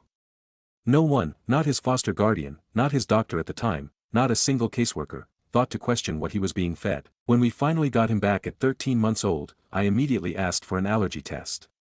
That's when we found out he's allergic to milk. He had been fed milk-based formula his whole life and actual milk once he turned 1. His body could not tolerate it. That's why he wasn't gaining weight. That's why he was so small. It wasn't abuse. It was a medical issue. And nobody figured it out but us. So yeah, I'm angry. I'm furious. The people who were supposed to protect us failed us completely. I'm angry at my in-laws for lying and manipulating. I'm angry at DCFS for believing them with no real proof. And I'm angry that we were the ones who had to figure out what was wrong after being treated like monsters. We're new parents. We took him to all his regular appointments. DCFS wouldn't leave us alone, but none of the doctors ever raised concern. They said we were doing fine. We never even thought to question it until we got him back. Now my husband's family acts like we're being dramatic for cutting them off. Like we're just holding a grudge and being emotional. But how are we supposed to move on from this? With these charges still on our names, we are literally moving across the country just to escape what happened here. And DCFS never even said sorry. The charges just stick like nothing ever changed. Even after the allergy test proved everything, I don't even care if anyone says anything. I just had to say it out loud. I will never forgive them. And I will never forget. Thanks for reading if you got this far. Stories number 11. Aita for cutting off my friend after she ruined my birthday and caused drama with my brother. I, 31F, recently cut off my friend, Mara, 28F, and now some mutuals are saying I should forgive her and move on. I'm not sure if I'm being too harsh, so I need outside perspective. Backstory: a couple years ago, Mara hooked up with my brother, same age as her. He told her from the start he wasn't looking for anything serious, but she caught feelings anyway. I warned her he was a player, but she didn't listen. Long story short, she ended up keying his car and his date's car when he wouldn't answer the door one night. Charges were filed, restitution had to be paid, and it was messy. I was furious with both of them. Mara later apologized and we stayed in touch, but I definitely pulled back from the friendship. Fast forward to this year, my birthday weekend, February 2025. I live a few states away from my hometown, so Mara and 2 other friends planned to visit and celebrate with me. I was excited. I don't have many friends in my new city and I really appreciated the gesture. The plan was dinner with my boyfriend and local people in my city, then drive to the city an hour away to party and make it a girls' weekend. Here's where it went downhill. Mara booked a same-day hair appointment without telling us. It ran late, they got to dinner 2 hours late, and we were rushed the rest of the night. I was upset, told her how I felt, and she gave me the cold shoulder for most of the night. After the club, we were trying to get back to the car. I, the local, suggested a route, but Mara insisted she knew a shortcut. She was wrong, we got lost for nearly an hour, and when I expressed my frustration she basically told me it wasn't the time to call her out. Once we finally got back on track, she realized she lost her phone. Our DD, designated driver, friend offered to go back and look for it.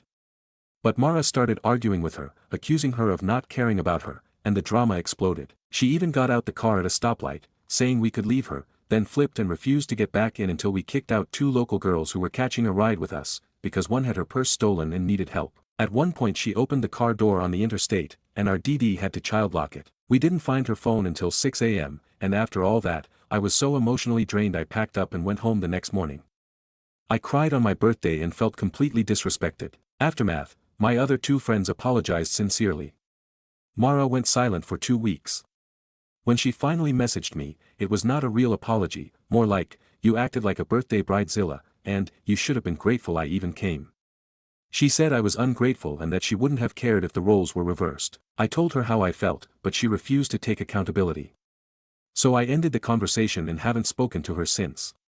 Now some people are saying I should forgive her because she had good intentions and did all this for me. But honestly, between the situation with my brother and how she acted on my birthday, I'm done. So, Aita for cutting her off and not wanting to resume the friendship. Stories number 12. I broke up with him today, so he finally told me he loves me. We've been seeing each other for about 18 months, but as friends with benefits for half that time. I feel like I've been living in limbo, because I never really got any commitment from him. I have a new therapist today, and I gave her the full story. It was good in the beginning. Easy. Low commitment. But then the emotional bond between us deepened, but he's polyamorous, so he was never calling me his girlfriend. In February we had a big blow up over it, and he told me he considers me to be a partner. But what does that mean? I was always fine with the polyamory because this was never long-term for me. It was meant to just be casual. But then it kept going, and he kept saying all the right things. And his mental health was suffering, and I couldn't do anything then, could I? I finished uni and started working full-time in healthcare. I'd always assumed it would naturally fizzle out when I became less available, but it didn't. And he was really struggling, so I stayed in his life. I didn't want to affirm his idea that whenever he lets people in, they leave. I said to my therapist today that I didn't want to leave him worse than I found him, and she said, he's not one of your patients. And I'm almost gaslighting myself over it. Am I being unreasonable? I did it over text. I felt like if I tried to in person, he would have changed my mind. I feel like an awful person for that. But what were we? In this context, what is a partner, really? What defines that? When I've told people what's been happening, particularly female friends, they've said I need to break it off. But it feels like they don't get it. They don't see what it's like most of the time, they just hear the bad stuff. And I wanted to end things, and I knew I had to, but I feel so awful about it. It felt so impulsive, even though it always had to happen. I'm 26, I want children. I want domesticity and security and stability. I want someone to love me. And I was feeling so secure in my decision. And his reply to my essay-length message was that it was probably useless now, but he loves me. I knew it couldn't continue because we fundamentally want different things, but it feels so awful. I feel like I've been so flippant and cruel by doing it via text. I feel like I've thrown it all away. Of course I loved him. But it felt easier to end things when I didn't think he loved me back. It was easier to convince myself that he didn't, because if he did, why did it feel this way? He loves me, but he never said it, and now it's too late anyway. And my fucking hot water system is broken, so I can't even cry in the shower about it. Edited to add, y'all will love this part. He's 35. Stories number 13. Been chatting to this girl, just found out she's my supervisor's daughter. What do I do? Right, so this is a bit mad. I'm 19, been working full-time as a welder for about 4 months now. Decent place, proper mix of older blokes and younger lads, mostly sound. My supervisor's this serious type, not a bad guy, just keeps to himself mostly. Proper old school. Anyway, few weeks back I started chatting to this girl on Instagram. She liked one of my stories, I messaged her, and we've been going back and forth since. Nothing heavy, bit flirty, sending memes, that sort of thing. I told her I do welding and she was like, love a lad who works with his hands, so I thought I was doing alright. Fast forward to today, I'm on break and my supervisor sat next to me on his phone. I glance over and see his wallpaper, it's her. Like 100% her. Same face, same Instagram. My stomach just dropped. Did a bit of digging after work and yep, it's his daughter. I don't think she knows I work for her dad, and I'm pretty sure he don't know we've been talking. Now I'm just sat here thinking, what the hell do I do? I like chatting to her, but I don't want to lose my job or cause drama. If he finds out the wrong way, it's gonna be so awkward. Do I tell her? Stop messaging? Or just leave it and see what happens? Comments. Commenter 1. Nah, just see where it goes. The better your quality of work, the more he'll like the idea. Commenter 2. Every father loves a good worker boning his offspring. Commenter 3. Better than a deadbeat bum boning her. Commenter 4. I would tell her and get her opinion of the situation. If you keep talking to her without giving her a heads up, I bet either she or her dad are going to figure out he's your supervisor and will ask if you knew. If you start backing away from her without an explanation, that would suck, since she wouldn't know why. Reply. You make a fair point. Okay, I'll most likely tell her. Update. I told her who I work for, didn't expect her reaction. So this is a follow-up to my last post. I've been chatting to this girl for a few weeks, bit flirty, all going well. Then I find out she's my supervisor's daughter. Thought my heart was gonna fall out my chest. Read through a load of the comments on my post. Cheers to everyone who replied, by the way, and a bunch of you said I should just be straight with her and tell her before it got more awkward. So I did. I messaged her and said something like, bit random but I think I actually work with your dad, lol. Took her a minute to reply. Then she just went, wait, what? Turns out she had no idea. I was sure she'd sussed something, but nope, fully shocked. She started asking me how long I've worked there and said she couldn't believe we hadn't figured it out sooner. Her actual words, that's so funny but also kinda mental. What are the odds? I asked if she wanted to keep talking or if it was too weird now, and she said, nah, I'm not that fussed, just don't make it awkward, and definitely don't get fired, lol. We did agree not to tell her dad yet. Mostly because we've only been talking and it's not anything serious, but also because I genuinely don't know how he'd take it. He's not scary exactly, but he's very much the don't mix personal with work type. So yeah, it's still early days, but at least it's not a total disaster. Appreciate the advice from the last post, probably would have bottled it otherwise. We'll update again if anything mad happens. Hopefully not though, grinning face with sweat. Comments. Commenter 1. Start calling him dad at work. Commenter 2. Or granddad if you really want to freak him out. Update 2. A week after telling her I work with her dad, now we're dating, and he knows. Alright, final update on this whole situation I reckon. It's been just over a week since I told her I work with her dad, my supervisor. If you didn't see my first post, I'd been chatting to this girl for a few weeks, turned out she was my supervisor's daughter, told her, she laughed, we agreed to keep it quiet for a bit. Well, fast forward a bit and now we're properly dating. Not just chatting anymore. We've met up a few times, had a couple of solid nights out, and it just kind of naturally turned into a relationship. Didn't feel forced, just easy. And yeah, her dad knows now, she ended up telling him herself. Said she didn't want to sneak around or make it a thing. Apparently, he just raised an eyebrow and went, him? Really? Then followed it with, alright, just don't bring drama to my workshop. Since then, it's been surprisingly chill.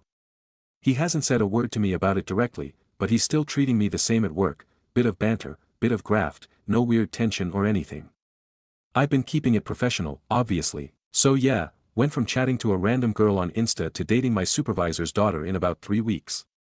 Didn't see that one coming, but here we are. Thanks to everyone who gave advice on the first post, it actually helped more than I thought. Appreciate the lot of you, even the ones who said I was dead meat lol. Comments. Commenter 1. Life comes at you fast. Be good to her, and he'll be good to you. Mistreat her, and I feel for you. Commenter 2. He's going to be your future father-in-law. Ha ha ha ha lol. Stories number 14. Aita for not telling my friend she was getting fired and that I saved her job, which lead to her getting super fired. I work with my best friend's girlfriend.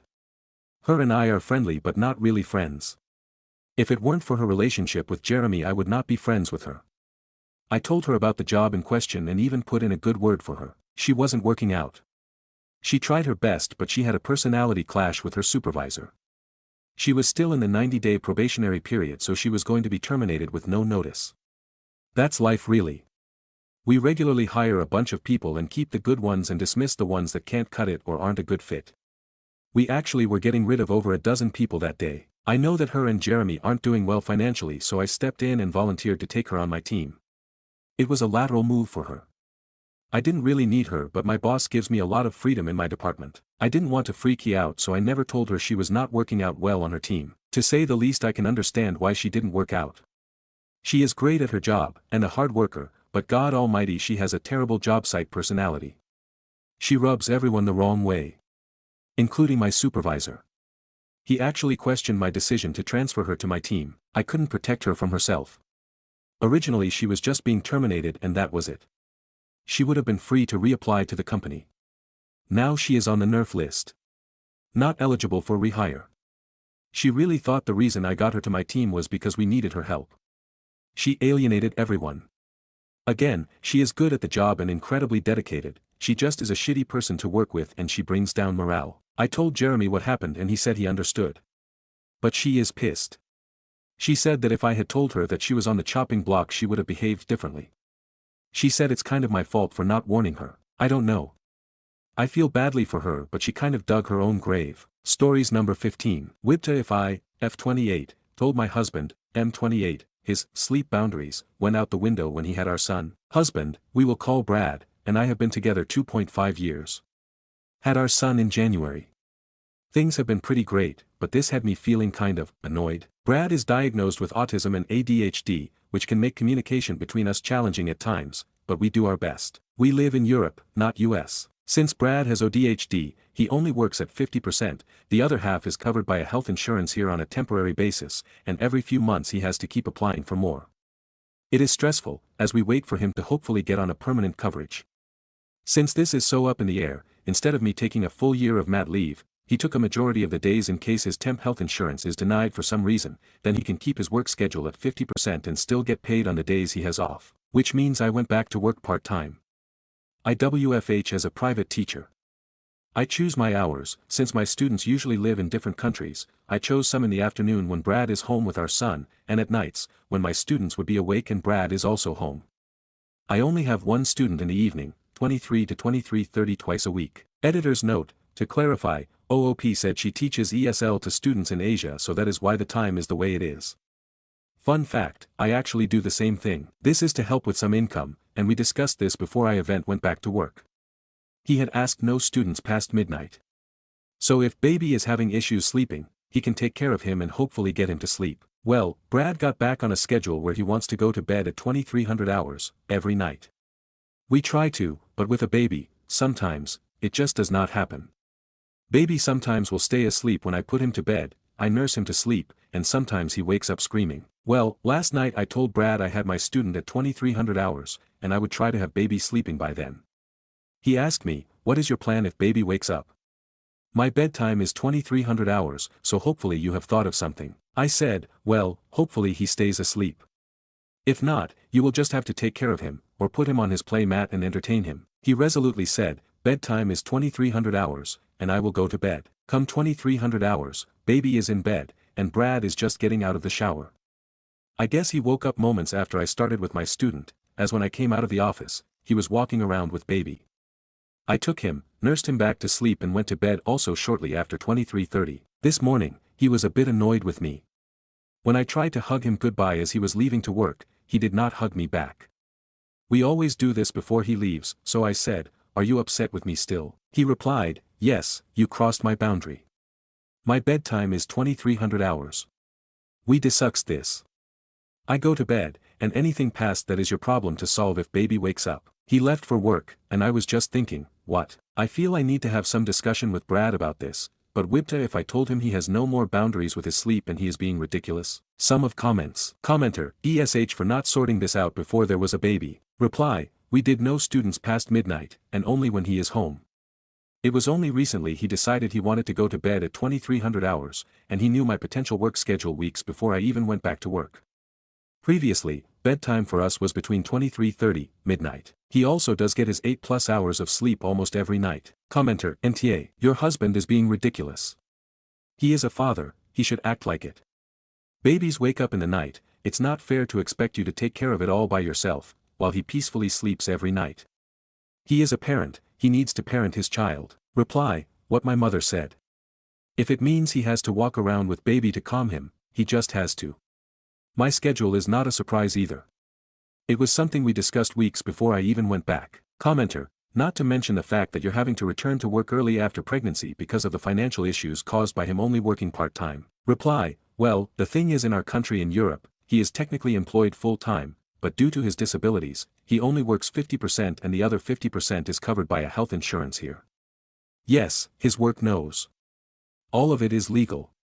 I am not from Europe originally so I might be explaining this badly. But if he loses the income from the health insurance, he only gets paid 50% from work. To the top voted commenter. Reply, thing is, he is a great dad. Just this incident is ruffling my feathers a bit because, he normally is not like this.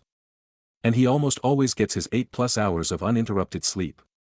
If baby was waking him up, I could see it, but, that is not the case. Commenter, is he a great dad if he uses emotional blackmail against the mother of his child? Is he a great dad if he refuses to care for the child he helped create? I don't think so. I think maybe getting yourself to a counselor, solo, for perspectives from a professional may be useful, too. Reply, I think you are right on me needing to see a professional on dealing with some of this. OFC he did not let baby cry, he did take him, but he was annoyed with me that he even had to be awake to walk around with baby. I love my son, and I need to know if I cannot be there, someone who loves him is there with him. My family is far away. So, I only have my husband. Commenter, NTA if you decide to have a child, you have to take all the punches that are involved, and a perfect sleep schedule is something you lose. And why is this always men? I mean, I know why, but yet. Why? He's a father. Baby and the baby's needs come first. Reply, after I had baby, we were in hospital for 5 days. Baby soiled the few clothes he had, and Brad left to go home for the night, hospital room not large enough for him to stay, and as he was getting home to bed, I called, told him baby had nothing clean anymore, and he drove at 3 a.m. to bring him clean clothes, so this is an issue, but the one in the hospital was not. Commenter, did he want the baby too? Did he understand what having a child means to his boundaries and lifestyle? Reply, yup, before we had baby, my parents had a long talk about it with him. He said he did, and he would make the logical decision. We talked about it how sleep, routine, free time, work etc. goes out the window. We try our best. And even then, how babies are day-to-day changes. I never know how baby will be any given day, so, you just do what you can. I thought he understood, but then he reacted like this and I was just. Commenter, NTA being autistic and having ADHD are not licensed to be a dick. He is a father now, and the baby's needs come first. Moreover, the reason that you can't help is because you have already bent over backwards and made every single accommodation possible for him. He should be grateful. Instead, he is weaponizing therapy language to make you seem like the bad guy. You are not. Reply, comment limit prevented a lot of extra, but I keep the house clean, look after our cat, have baby when he works, when he WFH I keep baby happy and content as I can so he can work, let him have his weekly game session with his best friend, we hang out with our friends I often have baby so they can play games, I am just happy to socialize, not a huge board game person. Make sure we have our alone time when baby is happy playing in his play area, feed him and keep him quiet at night so Brad can sleep, and so on. What does he do? He cooks, does all of that, lunch, dinner. He will help me with the cleaning, the cat at times. Takes baby so I can nap if tired. Since baby is only breastfed, I am with him all night, thankfully he sleeps most of the night now, but I am still up at like 6:30 to 7 a.m. with him. Commenter, husband should not have had a child. What will he do if you are hit by a bus? Reply, well, probably then my parents would have to fly over from where they live and likely take custody of our son.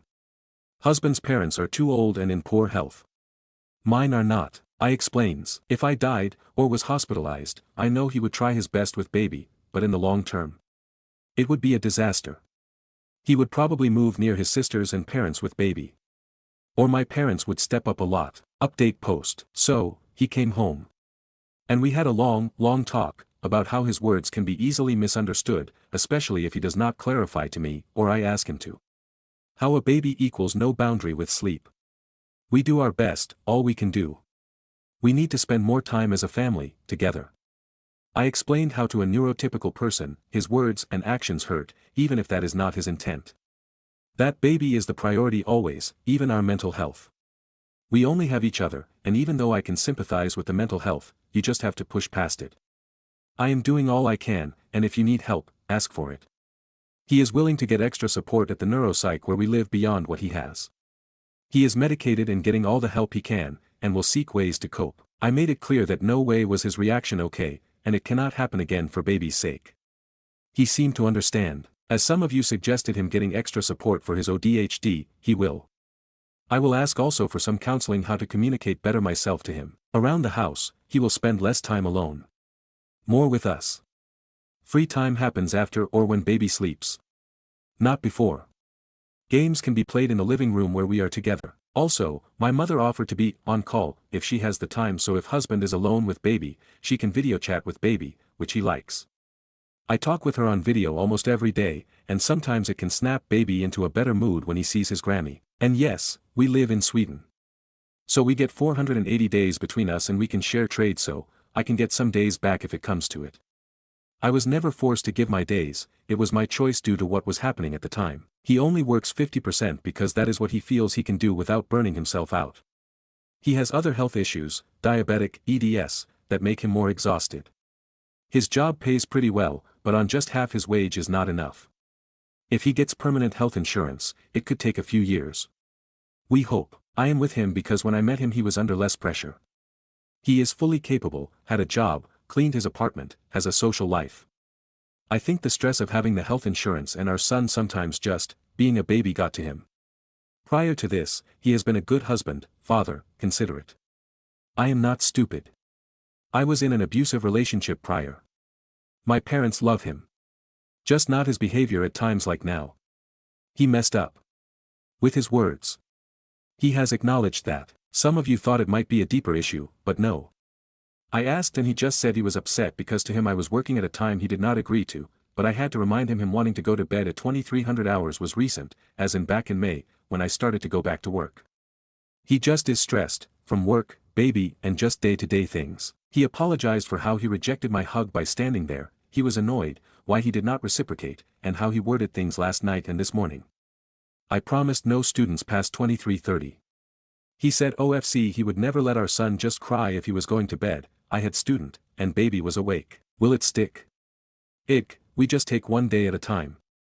Next step is couples counseling as opposed to individual and involving my parents whom he respects. Some of comments. Commenter, good luck, OP. This is a nice update to read, and it sounds like you have the resources and communication skills to work through this stressful time. Keep it up and things will get easier. Reply, I hope so. My parents help as best they can 6,000 kilometers away, we have resources here too. For all of us. Commenter, diabetes does not cause fatigue unless he is not taking care of himself. Do not let him use that as an excuse. This is coming from a diabetic. Reply, we are trying to manage it now. Has been hard.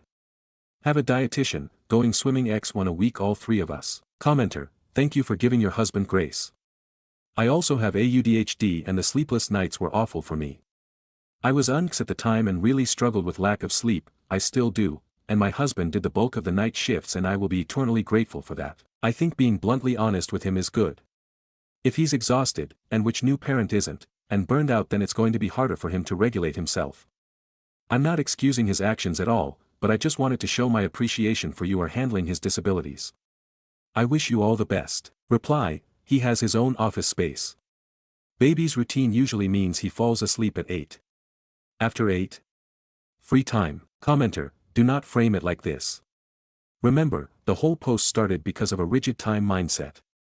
Free time after 8 means he gets to do what he wants, including sleeping. The schedule is baby time until 8, on-call time from 8 to 11:30 p.m. On-call means he can do other things but must stop those things if baby wakes up.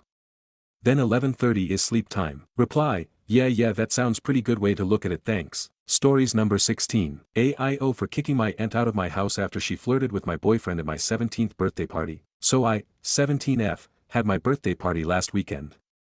My mom was out of town for work, so I was allowed to have a small party at our house with some friends, snacks, music, etc. My boyfriend, 18M, let's call him Zach, came over early to help set up. We've been dating for 8 months and things are great. Like, I really trust him. Enter, my aunt, Crystal, 32F, she's my mom's younger sister and she's always been eccentric. She's really into astrology, drinks kombucha like water, and constantly brags about how she still gets carded at bars. She doesn't. She wasn't technically invited, but she just happened to be in the neighborhood and came by to drop off a gift.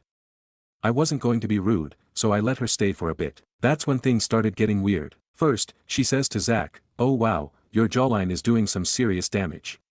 You sure you're not 25, and literally winks at him. Zach looked so uncomfortable, and I laughed it off at first, thinking she was just being awkward Auntie Crystal.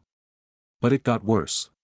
She started doing little things like sitting really close to him on the couch, twirling her hair, and asking him if he wanted a real woman's opinion on his cologne. Like. What? I pulled her aside and asked her what she was doing, and she goes, "Relax, sweetie. If he's worth keeping, a little competition shouldn't scare you." I saw red. I told her to leave immediately. She got super offended and started saying I was insecure and projecting, and that I clearly don't understand grown-up relationships. My friends backed me up. Zach looked like he wanted to disappear, and eventually she stormed out muttering something about how my generation is too sensitive. My mom came back the next day and said I overreacted and should have just ignored her because that's just how Crystal is. Now I'm grounded for disrespecting family. So Reddit, am I overreacting for kicking out my aunt for being gross to my boyfriend at my birthday party? Note, my birthday was June 26th, this happened last week. Update. Yeah, so, this actually got worse. After I kicked my aunt Crystal, 32F, out of my birthday for being creepy to my boyfriend, Zach, 18M, my mom basically told me I was overreacting and didn't have to be so dramatic. I felt so stupid, like I was making it up in my head. But then, she messaged Zach at 1:47 a.m. She literally DM'd him on iMessage and said, "Hey, I hope I didn't make you uncomfortable, you're just really mature for your age and it's rare to find that in teenage boys. Hit me up if you ever need to talk." She added some random ass emojis. I saw the message with my own eyes. Zach showed me immediately, he looked disgusted. He blocked her. I screenshotted it and showed my mom. Her face went completely white. Like she finally got it. Finally saw what I was dealing with. She didn't even say anything. Just grabbed her phone and walked out of the room. Turns out, she called Crystal and told her she was acting like a pedophile and should be arrested, and that she wasn't welcome around me anymore. Whores, being whores, flipped it on me. Said I set her up and I was jealous because I know Zach probably isn't into teenage girls. Yes. She actually said that. Now my mom's trying to do damage control with the rest of the family, but my grandma is saying stuff like, "Teen girls are too sensitive nowadays," and my cousin texted me, "LMAO, it's not like he slept with her." So basically, I'm the villain now. For not wanting my grown aunt to hit on my boyfriend. Zach's been amazing through all of it. He kept asking if I was okay and said I didn't deserve any of this. I believe him, but I still feel gross. It's like the whole thing turned into some sick game I never agreed to play. Anyway, I blocked that bitch on everything. I told my mom I don't want her in our house again. Ever. I feel like I lost respect for half of my family in a fucking week. And honestly, I don't even feel like it was just about me. It feels like I had to prove to everyone that something objectively wrong actually was wrong. Stories number 17. Aita for not telling my ex's mistress's husband what I know. To get to this I do need to share a bit of background. Me, 30F, and my, 32M, ex-fiancé had been together about 10 years. 6 years dating and 4 years engaged, if this matters. He is in the military and travels on military deployments 1 to 2 times a year as of about 4 years ago. Mid-October 2023 he left for a fairly long deployment and wasn't expected to come home until mid-January 2024. During this time he met a girl he works with on his base, for the first time, at a Christmas party.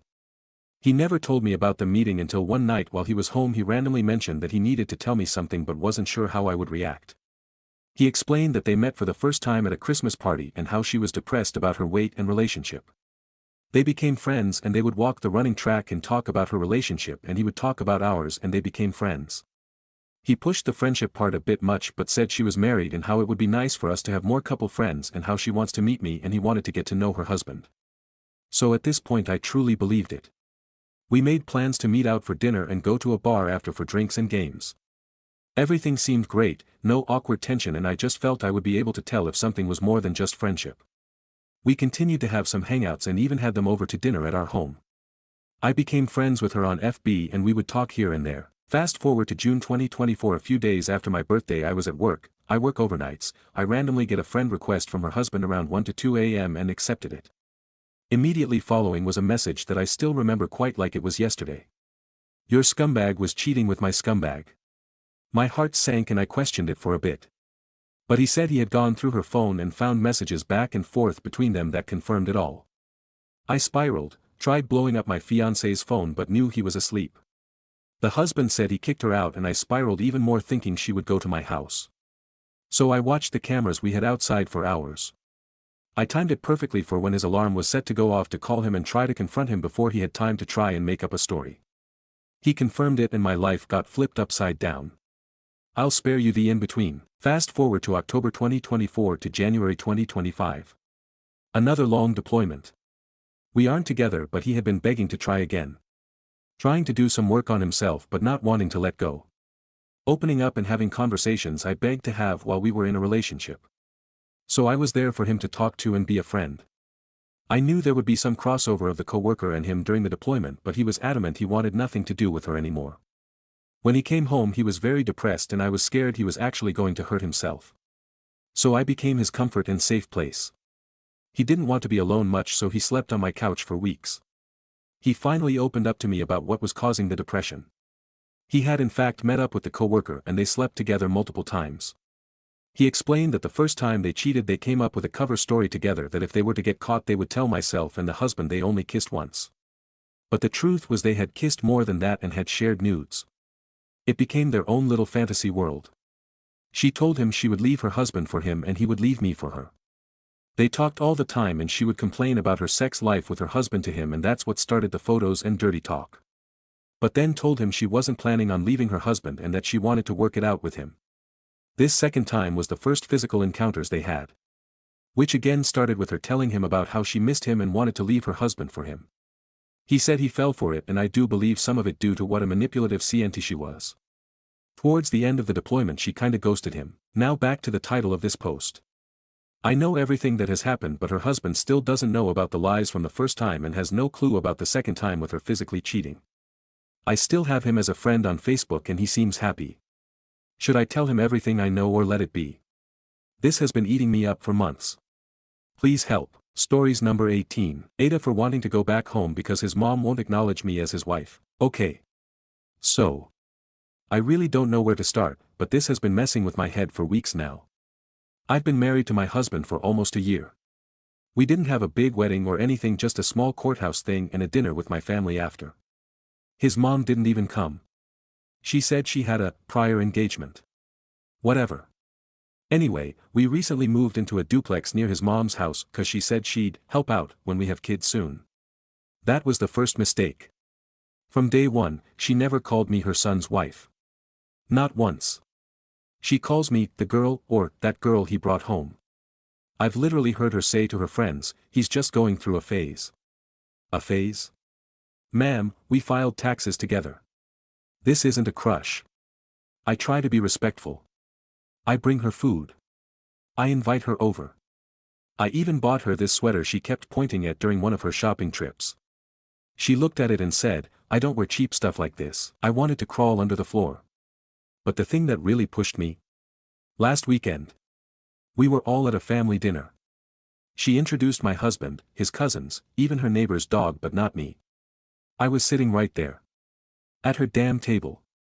And she skipped me like I was just some random person who tagged along. Her cousin even asked, who's she, and she just shrugged. I pulled my husband aside and said, this isn't working. Either we leave or I'm packing my things and going back to my parents. I won't be treated like I'm invisible in my own marriage. You know what he said? Let's just give her time. Give her time. We've been married a year. I'm his wife, not a guest. And I'm sick of feeling like some stranger around the people he calls family. I don't want to force him to choose. But I also can't keep being disrespected like this while he stays silent. So yeah. I told him I wanted to go back to my parents' place. At least there, I'm seen. Stories number 19. Tank driver tells me he doesn't want to see or hear from me, so he doesn't. Back when I was in the army, my tank driver was someone who you'd really not want to spend time with unless you absolutely had to, like, for instance, if you were in a tank crew with him and needed the tank to actually get from point A to point B. When it comes to crew breakdown in a tank, it goes like this. Tank gunner, my position, coolest job in the tank, you get to shoot the big gun. You also have to do the least amount of maintenance work on the tank. Loader, does most of the bitch work in the tank. Has to carry and load multiple heavy tank shells, 45-50 kg each. Not much maintenance work, but spends like 2 to 3 hours cleaning the 3 machine guns. Driver, drives the tank. Pretty simple, but a good driver will give you a smooth ride, a bad driver will make you feel every dip and bump in the terrain. Does the most maintenance work since they are in charge of the tank tracks and bogies, steel wheels in the tracks. Tank commander, knows how to do all the positions, doesn't do any maintenance since they are usually in briefings on maintenance day. A good crew knows how to begin to think alike, doing things together without asking.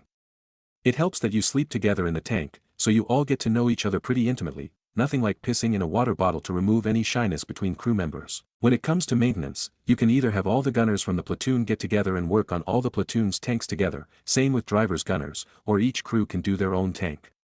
Usually we prefer the first option because it goes quicker. In this case, my crew was sent to support an infantry exercise on a different base in the middle of the desert on our own. We were simulating a whole tank company, but budget cuts meant only one tank was sent. Sunday we got to base and deployed with our tank down into the exercise area. Monday through Wednesday night we exercised. Thursday morning the drill ended, and it was maintenance day. Crucial element here is that you don't get to go home for the weekend until your maintenance is complete, the flip side being that you could leave as soon as maintenance was completed and signed off on. The entire exercise, the driver was being a complete ass. I don't know if his girlfriend broke up with him or whatever, but he was even more annoying than usual. Aside from his attitude, his driving was so bad the TC almost broke a rib one time, and I nearly got a black eye when shooting in motion and he, unintentionally, I'm sure, aimed straight for a small ditch. By the time Thursday came around, the loader and I couldn't get rid of him for the weekend quickly enough.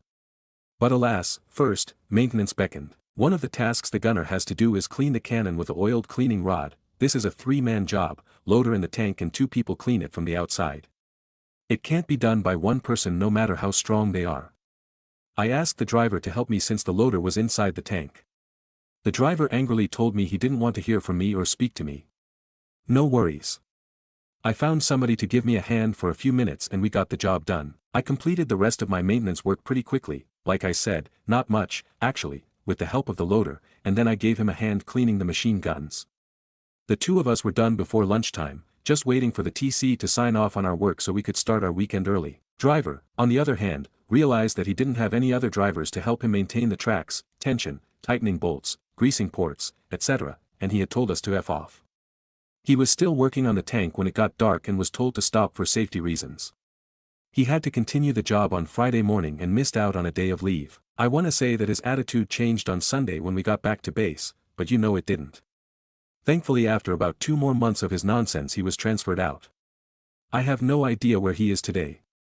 I'm still good friends with the loader and TC, the driver can get bent. Stories number 20. My brother, 45M, cut ties with my parents, 75M, 70F, and my family, everyone but me, and I don't know what to do. How can I convey the situation to my mom? TLDR, my brother had enough of my mother favoritism to another brother, and decided to cut contact. Yet my mother refuses to accept the situation. Help. Sorry for long post. I come from a Middle Eastern country. So sorry for bad English. My parents have 3 sons and 1 daughter. While I am the youngest, 32M, my eldest brother, John 50M, is by far the favorite child by my mother. My father doesn't express opinions often. When John was born, he had many health problems, so my mom practically lived with him in the hospital for the first year. Every time we talk about something, the topic changes to John. I can tell them that I have problems at work. Oh, John just solved his problems with his boss. Taken advice from him. When talking to him, nothing of the sort happened. My mom expedited a meeting he had with his boss. It might be in my head, but I even have the feeling that she sometimes addresses my girlfriend Joanna as Jonah. John can treat out parents however he wants, yet they magically forget it after 2 days. When I was in college, my mom called me crying, with enough urgency to ask me to leave class to take her call. Apparently, John was very mean to her. The day after, my mom gaslit me saying it was nothing. Needless to say, there is never an apology from John, except for my sister, Mary, 40F, who holds a government position, and my parents who are too old. All the siblings moved to different countries. John to Europe, James to Canada, and me to Australia. My parents visit John in Europe about 3 times a year, for 2 to 3 weeks at a time at his country. They spend more time with John's family than with my sisters. They visited me or the second eldest James once. James moved to Canada about 6 years ago. My mother had a lot of problems with James and Mary. Ended up in couples therapy with both. Both times my mom claimed that their respective spouse is taking her child away from her and whispering mean things to them about her. Etc., etc. While Mary had more emotional problems, Mom doesn't love her as much as John. Mom doesn't care about her children. Mom keeps on alienating her spouse. James's problems were very monetary. He claimed that the parents gave him less money than to James. As well as babysit his kids less. As the last one to leave the nest, I had some more knowledge about my parents' finances. And I can say that except for one incident, which I will address later, my parents gave about $250,000 to John, about $300K to James. About $100K to Mary. And about $50K for me. I went back to grad school and did not get married yet, so I did not need much. In about 2010, my parents received a plot of land near their house. And told all the children that if they wish to have it, they can, if they agree to the following rules. A. The building of the plot will be led and mainly financed by the child. B. The child will live in said plot and help take care of the parents, who are growing old and in increasing need of aid. Mary, who held a government position on the other side of the country, and me, who only finished high school, were out of the picture. And James and John could not decide. James insisted that due to the high value of the land it needs to be sold and split between the siblings. While my parents said that it's a no-go. After 2 years of debating, John picked up the glove and built the house. Later living in it for about 4 years. Before leaving the country due to work relocation, not by choice. But this is another story. James felt, and still feel, robbed. The main incident happened half a year ago. My parents, who are still in need of aid, decided to buy a house in Europe, next to John. Claiming, this is an investment for the future, when we will pass on, this house will be passed to UOP. While I live and plan on settling in Australia, which is, in fact, very far from Europe. When James heard about it, he blocked my parents. And a month ago, after he calmed down, he told me that he decided to cut ties with my parents. That he felt second best at most, that he couldn't shake the feeling that this animosity towards his wife continued for so long, and he is afraid to have the same treatment to his kids. He is also in therapy. My mother on the other hand is crying non-stop. About reaching out to him, about trying to go back in touch, about seeing her grandkids. She asks about him every day, and I don't know how to break it to her. The worst thing, she does not accept blame or guilt. She constantly gaslight things about everything being his fault, etc., and now I'm stuck in the middle of this charade. And she acts as if trying to change her in her old age is some sort of a crime. How can I tell her, look, his life are better now without you? It is your fault and he cut you off knowingly. If you ever will be given a second chance you will need to earn it. How can I convey the situation to my mom? Do you have any advice regarding solving this? Thank you in advance. Top comments. Commenter 1. He blocked you because you never treated him the same and treat his wife badly. Over and over whenever she asks until she stops. Commenter 2. How can I convey the situation to my mom? Short answer, you can't. Enough people have already tried. I know you're hoping for a magical phrase that will suddenly open her eyes to her faults, but it doesn't exist. You cannot change this. Your best bet is to step back. Make sympathetic noises when she goes off but don't engage. Read about the gray rock method. Be the rock. No info goes out or in. Your mother will not change. Don't waste your energy in some futile effort to encourage her to be someone different. This is not your responsibility. Commenter 3. Wow, it's really a hard situation. You shouldn't be forced to be their intermediate person. They are all adults and they should resolve their own problems. It sucks to have these kind of problems within the family, but if the interested parties are not trying to communicate properly and try to resolve the problem, there's not much you can do. Update. I have decided not to take any drastic measures, and simply dismiss any time my parents try to probe with the next time maybe, I don't know, we'll see, etc. Recently, as you might be surprised, the Middle East kept trying to off each other.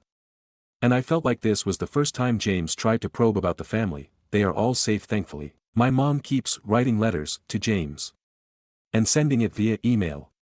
In these she tries to guilt trip him into sending her information, such as pictures of his kids etc. with wishes for him to soften his stone heart, and every time I hear about this, I am pissed time and time again.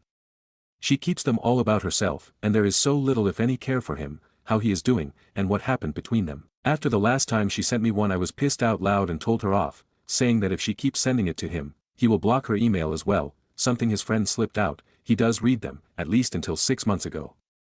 And she asked me, well, what letter would actually help? Can you show me?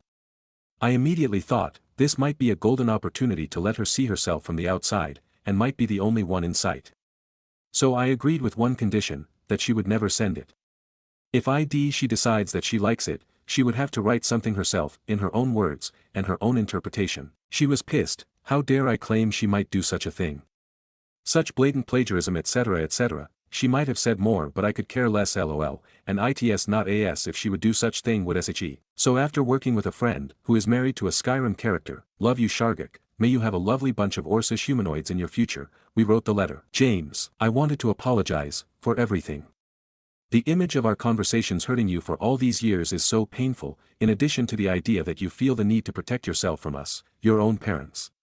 I cannot undo what has been done up to now, but I can apologize, try to change, and maybe, slowly, we might be able to heal what is broken, yet I cannot do it without your help. I know our actions made you feel unequal, that John is the priority, and I am so sorry for that. We have no such will or feeling, and I apologize that our action caused you to feel like that. We have a very difficult time being disconnected from you, your kids, your wife. In addition, I would like to apologize to your wife. Her addition to our lives included you drifting apart from us, and a lot of this frustration ended up against her, with no fault of her own. And for this we are sorry. As for only thanks to her we received our wonderful grandkids, for which we can only be thankful. I daily think about A, B and C, grandkids' names, and wholeheartedly wish to have some sort of relationship with them. Next year, OP's wedding will take place, where we are going to meet. I would like to meet you there in a positive manner so as to allow OP the peace in his special day. He does not deserve that our situation will darken one of his most important days of his life. Especially with the current situation in our country. This day is not ours, it is his, and we need to make sure he is the center of this occasion. We need to make this day work, not only for him, but for us as well. Yes. This paragraph is egocentric AF by me, but I wanted to make sure that she is well aware about this. B. I will not tolerate any shenanigans in my wedding FFS. And if I am the one writing then might as well. I don't wish to go back to our previous relationship. I wish to recreate and reconstruct a new one, in which I can assure you your importance to me, in a way that will be acceptable for both sides, in a constructive enriching manner. And would love your help rebuilding it. Love, Mom. The wife named is used off course, I did not write it for privacy reasons. Brackets were not included in original letter. After writing it I kept it to myself until my mother will raise this topic again. Which took about a month. As we were talking about it I reminded her of my one rule. To which she responded, yeah. We already talked about it. And I sent it to her. After reading it she told me I'm a wonderful son and she is happy to have me. She said that she has read it and now understands my position about this better. Of course I didn't tell her I'm not the only one who wrote it, but I let her think whatever she wants. She said she agrees with everything but the paragraph about his wife, which she will continue to hate because of. I checked out in this part, I know about all the incidents, none are only the fault of the wife. And other than that part she agrees. And thinks about erasing it and sending it as is to him. I was pissed and lost it at her. Literally one condition and she pisses all over it. I told her that if she does anything of sort, she could kiss my help goodbye from now on, and I was much less nice. She backtracked and said she was kidding, we both know she was not, and I told her to watch out. She started going to a shrink, once again, she tried before and stopped after 3 times the most. My guess is that she couldn't stand the mirror and preferred closing her eyes for it. But this time she will be persistent, it lasted 4 times. She wrote another letter. About a month after, more of the same previous guilt trips. Took absolutely nothing from my letter, for better or for worse. When I told her to look at the differences and see for herself, yours was ingratiating while mine was not. And with this my hope was lost. And with this I'm going back to my previous bubblehead mode and stonewalling every time they talk about him. The memorial for my hope with this subject will be held at the next Milwaukee Brewers game. Bring beers. Regarding myself, we sent the papers and are now officially husband and wife. I am the luckiest man alive. The ceremony will only take place next year and I have already instructed my friends to block any chance of mischief from my mom. Thank you for all your help. TLDR, had an opportunity to make things better between them, my mom buttled it harder than Tottenham did up to Ange. Relevant comments. Commenter 1, congrats on your wedding. However, the letter you wrote is still full of guilt trips, half apologies and not so much taking accountability. It basically says, we didn't mean it that way, and this won't fly, because they did mean it that way. Moreover, your mom is the one doing all the reflex ion and talking, so it should be only about how she feels, not about both parents. So no, she needs to acknowledge how unfairly she's treated him. All of you really, because even if you don't harbor as much resentment, you too were slighted. Trying to dress it up as just intense being misconstrued won't land, because it's playing your brother for a fool. Even a blind guy would see the intense. Reply, thank you for your comment, I respect your opinion and am grateful for your input. In regards to the weak part, I was thinking about which parts are also correct about my father and which not. In the end, my father's actions were part of placing mom as the representing figure of both. Now in regards to the half apologies, I respectfully disagree. There is an immense difference between I'm sorry you feel this way and I'm sorry my actions caused you to feel this way. Not dissimilar to the difference of I'm sorry your foot broke to I'm sorry my driving caused your foot to break. The truth is that they don't do that out of malice, but out of negligence. And the first step would have to be our actions causes other people to feel X, maybe something is wrong. A foot at the door. Giving her a letter of full admission of guilt of someone who does not acknowledge or realizes the problem, will not be worth the digital ink it is written on. And if used will only be used as deception. Regarding the wedding paragraph, the difference between peace and truce is the key. Needs to be said, this one was written more for her than for him. Because as stated, she was supposed to write her own and not send this one. In the end, all of it doesn't matter. She wanted to send him a letter with, you chose your own parents. Ones that did not raise you or woke up in the middle of the night to change you, didn't treat you when you were sick, and also stopped going to the shrink, so this was all in vain. Commenter 2, keep an eye out that you don't turn into your mother as you grow older, you have a similar, don't rock the boat, mentality. Reply, my mother has no, don't rock the boat, mentality. The opposite. She will flip the boat to keep her position as top of the pyramid, and this is why she never acknowledged that there is a problem in the way she acts. I believe you study from your parents 2 things, what to do and what not to do. And my mother teaches me a lot in the second part. Commenter 3, you're not a very good brother. I know you think you are stuck in the middle or whatever, but by not taking your sibling's side, your sister too, you're taking your psycho mom's side. You are in fact coddling and enabling her. Your parents are AHs. She's wrong, your siblings are right. It's really pretty simple. Good luck with your marriage. It's crazy you think it's a good idea to invite all of them to your wedding though. Hope your fiancé is on board for drama. Commenter 4, that letter you wrote is not okay. I'm sorry OP, but it was very manipulative and took no accountability, no ownership, no emotional maturity. I don't know what letter your MIM wrote, but 1000% if she sent this letter to your brother it would have caused more damage to their relationship. It's very good she went to therapy, did reflection and wrote her own letter. You really need to stay out of this because you don't get James' position as much as you think you do. Stories number 21. Aita for ruining my family because I refuse to stop sleeping with my husband. I, 43F, live with my husband, 45M, in a joint family setup. We live with our kids A, 16, and N, 10. We also live with my BL and his son, 10, and my MIL, BL's wife passed away during childbirth. Last week my MIL came up to me one morning and told me that she had woken up to get water when she walked by my bedroom and said she heard my husband and I having sex. She said that it was inappropriate for me to be engaging in these kind of things as a woman of my age and that I should focus on being a mother. I was mortified, so I quickly agreed to not have sex. 2 days later she came back to me and said that she heard us again, so now she wants me to sleep in her room. She says that it is how it should be as she and my FIL also slept in separate rooms until his passing. I thought she was joking, but she came back at night and asked me to come to her room.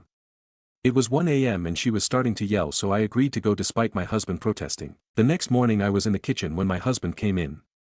We were both annoyed when my BL walked in. He asked why I was sleeping in his mother's room as BIL had walked in that morning when he came to give her meds.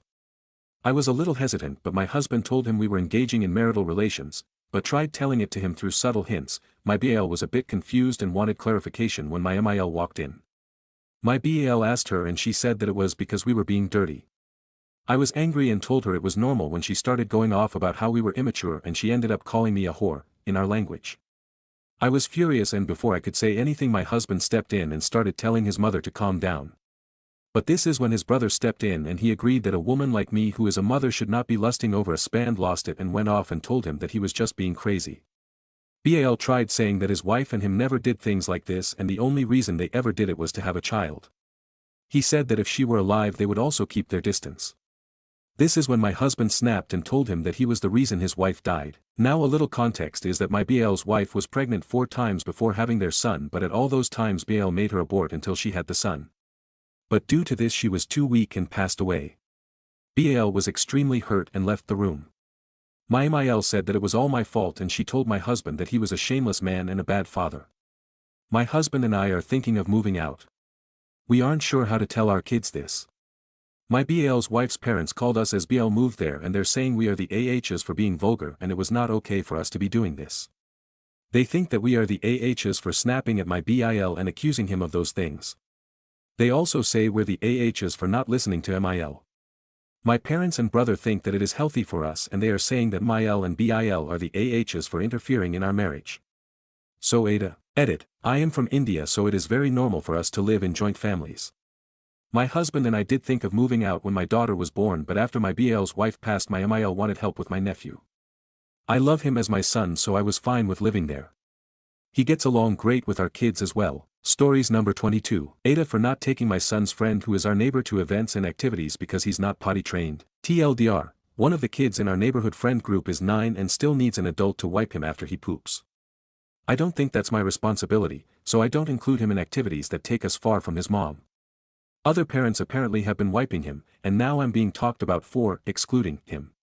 Aita for setting this boundary. I live in a close-knit neighborhood where the kids all play together, go to the same school, and bounce between our homes for meals, sleepovers, and activities.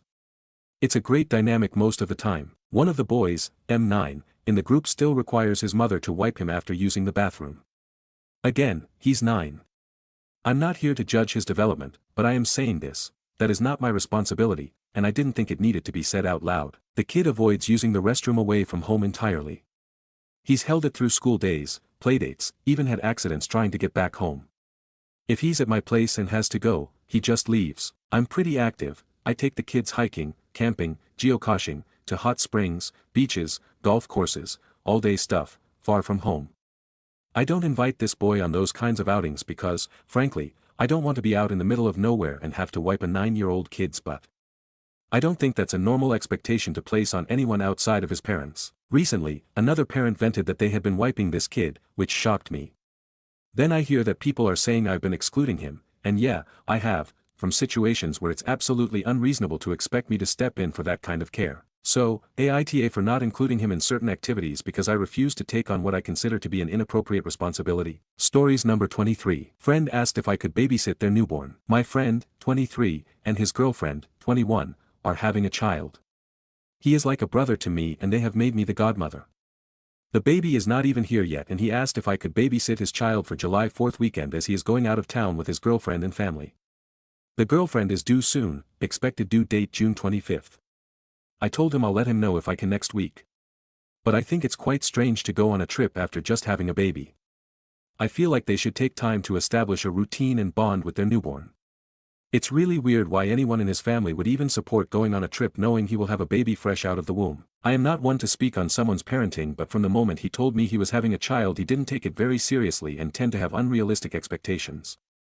I am not doing anything on July 4th weekend as I was just in a car accident a month ago and still mentally healing, but this shouldn't affect my ability of taking care of the newborn. It's more so that newborns need to eat every 2 to 3 hours and need extra care during this time.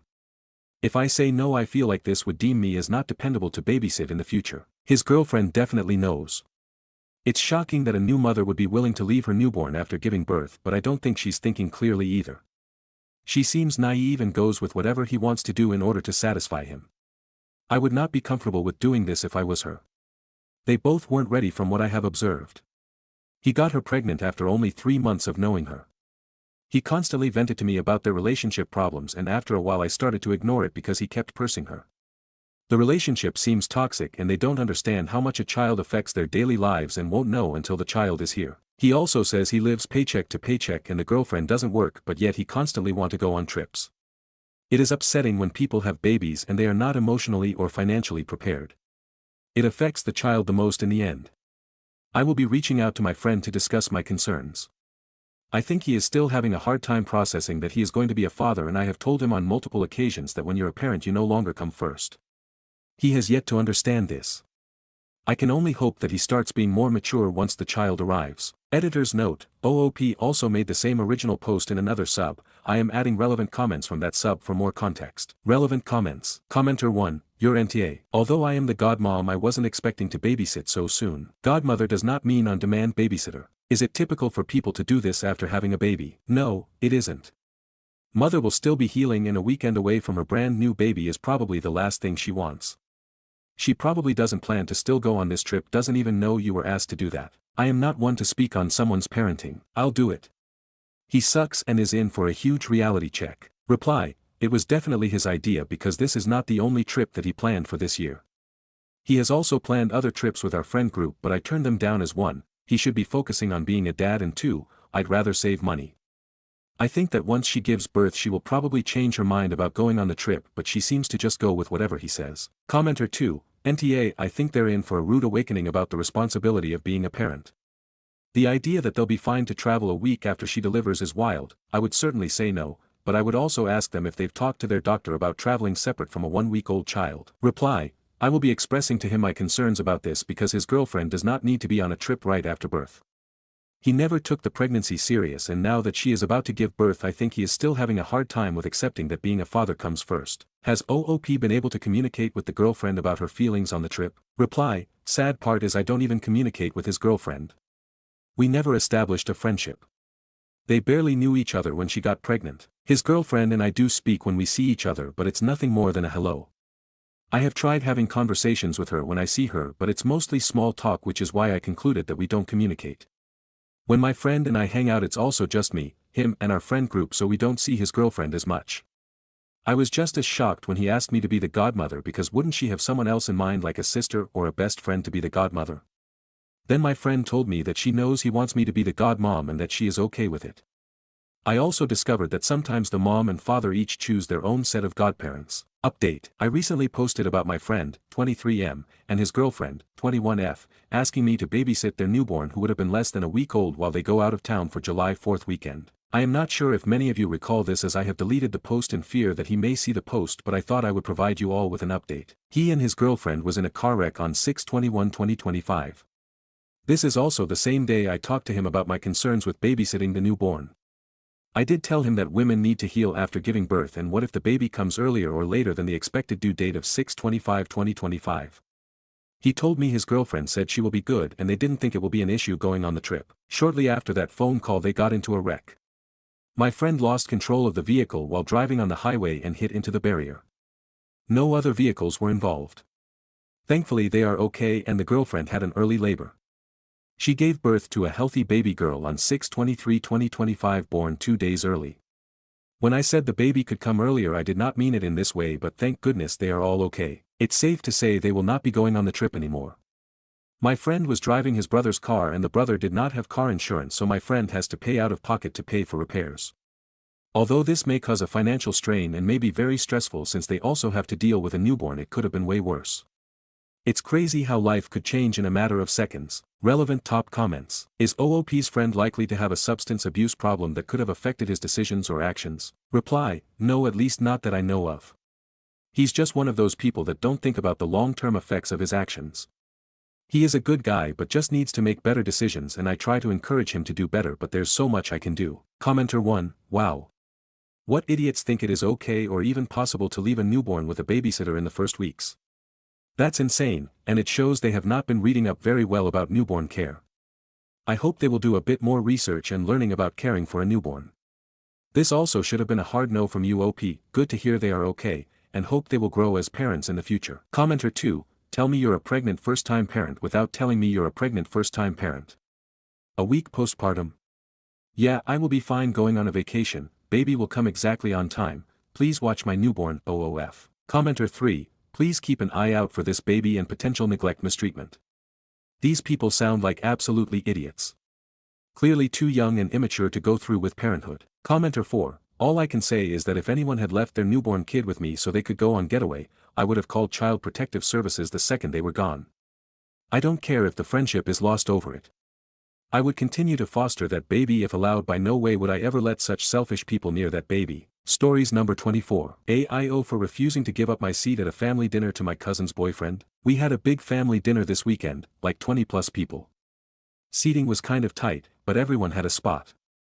I, 25F, was sitting next to my grandma, who's hard of hearing, so I was trying to help her follow conversations. Then my cousin, 22F, shows up late with her new boyfriend, 30M, who none of us know, and loudly says, "Oh, we need 2 seats together." Her mom suggests I move down a bit to make space, but that would put me at the very end of the table, away from everyone I was talking to. I said, "Sorry, I'd rather not switch, maybe someone else can." Cousin gives me this look, says, "Okay, wow," and makes a huge deal rearranging chairs until someone else moves. Later, I hear her telling others I embarrassed her in front of her boyfriend. Now half my family thinks I was rude and selfish, and my dad says I could have just been polite. Was I overreacting by holding my seat? Stories number 25. His ex showed up to their family dinner and acted like I was the guest. We've been dating for almost a year, and his family invited me to dinner last weekend. I thought it'd be a chill intro, just good vibes and food. Nope. His ex shows up like she never left. Walks in, hugs his mom, starts helping in the kitchen, and even takes the seat next to him like it's reserved. I was polite, but inside I was like, what is going on? No one said anything. Not even him. I felt like the outsider in a room full of people who forgot I existed. When I mentioned it after, he said, "She's just close with my family, and I shouldn't read into it." I don't want to be the jealous type, but how am I supposed to feel okay when the ex acts like she still belongs and no one checks it? I left feeling embarrassed, confused, and honestly, a little replaced. If she's still that close, is there even room for me? What would you do if you were me? Stories number 26. My bio dad wants to walk me halfway down the aisle and have my stepdad take over. Now I'm stuck in the middle of awkward silence. So this should have been a sweet moment, but now it feels complicated. I'm lucky enough to have both my dad and stepdad in my life. My stepdad raised me from when I was a kid, and my bio dad has always been around too, just not as consistently. I'm close to both in very different ways. Recently, while planning the ceremony, I brought up who'd be walking me down the aisle, and honestly I was nervous about it. Then out of nowhere, my biological dad said, "What if I walk you halfway, and then your stepdad finishes the walk?" At first I was shocked. It was such a thoughtful gesture and totally not what I expected. But now it's awkward. My stepdad hasn't said anything about it. My mom gave me a weird look but stayed quiet. And my bio dad keeps saying, "Whatever makes you happy," but clearly expects me to go with his plan. I feel like I'm about to upset someone no matter what I do. If I say yes, will it look like I'm minimizing my stepdad's role? If I say no, am I rejecting my real dad's olive branch? What's supposed to be a beautiful moment is turning into this quiet emotional tug-of-war, and I'm not even sure how to talk about it without making it worse. If anyone has ever done something like this or tried to split the aisle walk, did it end up okay? Or did it just create more tension? Stories number 27. My roommate's estranged husband threatened to take legal action because I went to his kid's graduation. My roommate, who is also my best friend, separated from her husband over a year ago. I've never interacted with him after their separation in any shape or form, no text, email, etc. Since I live with her, I obviously see her kids a few times a week. I'm a part of their lives by default and love them dearly. Before their separation I used to hang out with them and I got so close with the kids I would have them call me auntie. He never liked that. Apparently he was always jealous of me because most of the time he would ignore his kids, he's a workaholic, and I would play with them. When my friend asked for a divorce he was quick to kick her out of their apartment, and well, he's known to have a malicious streak once you piss him off. It definitely ticked him off when I helped her by becoming her roommate because she couldn't afford to live on her own. He dislikes me even more because I work with her at a childcare place. She got me a job there because I had been laid off. This childcare is where her kid goes and just had a pre-K graduation. I was given permission by my boss, the director, that I could go during my lunch break. My friend wanted me to go and her kid is like family to me, so I was happy to attend. But little did I know it would really set off her ex off. He sent me this text: again, I've never had contact via text, email, so forth. Hi, I would like to respectfully ask you to refrain from attending private functions as my son's graduation. Stay away from my kids. Please take this as the last warning. I will be taking legal action from here on if you make any further efforts in interfering with my kids' upbringing. Thank you. I never responded. There's no respect here. I've never got a first warning. And this just feels like a threat. Can he take legal action against me for going to a graduation? And based on what I know of him, I feel a little harassed and scared more than anything. I want him to never text me again. Do I need to talk to a lawyer to help me craft a response? Stories number 28. My boyfriend kept asking me to moan louder, turns out he was recording me. This still doesn't feel real to write. I, 25F, have been dating a 27M for a year. Things were good. We had amazing chemistry, and he made me feel sexy, until recently. He kept asking me to moan louder during sex. At first, I didn't think much of it. Some people are just into that. But it got to a point where it felt forced. Like I was performing, not enjoying. I told him it made me self-conscious. He said it was just a turn on and dropped it. Or so I thought. Last week, I used his laptop to log into my email because mine was glitching. He'd left a folder open by accident. It was full of audio files.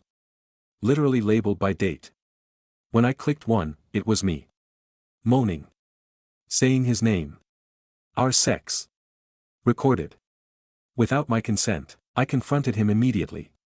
He didn't even deny it, just said it wasn't that serious and that he only used the mic, not a camera.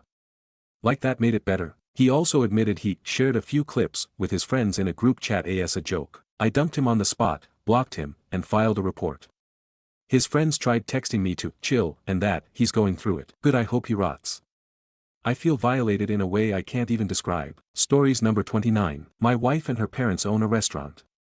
Help me understand why there's no brake pedal to the grind despite achieving success. My wife owns with her two parents a successful breakfast restaurant for the past 2 decades. They work 7 days a week with the only break being a 2-week vacation once a year. They've 100% earned their success with a stroke of business luck and they enjoy the fruits of their labor. My parents-in-law have a $2 million home, the fancy Mercedes car, name brand stuff, you name it. But that's also the issue in which they spend it as fast as they get it and they don't have more than $50,000 in retirement or stocks.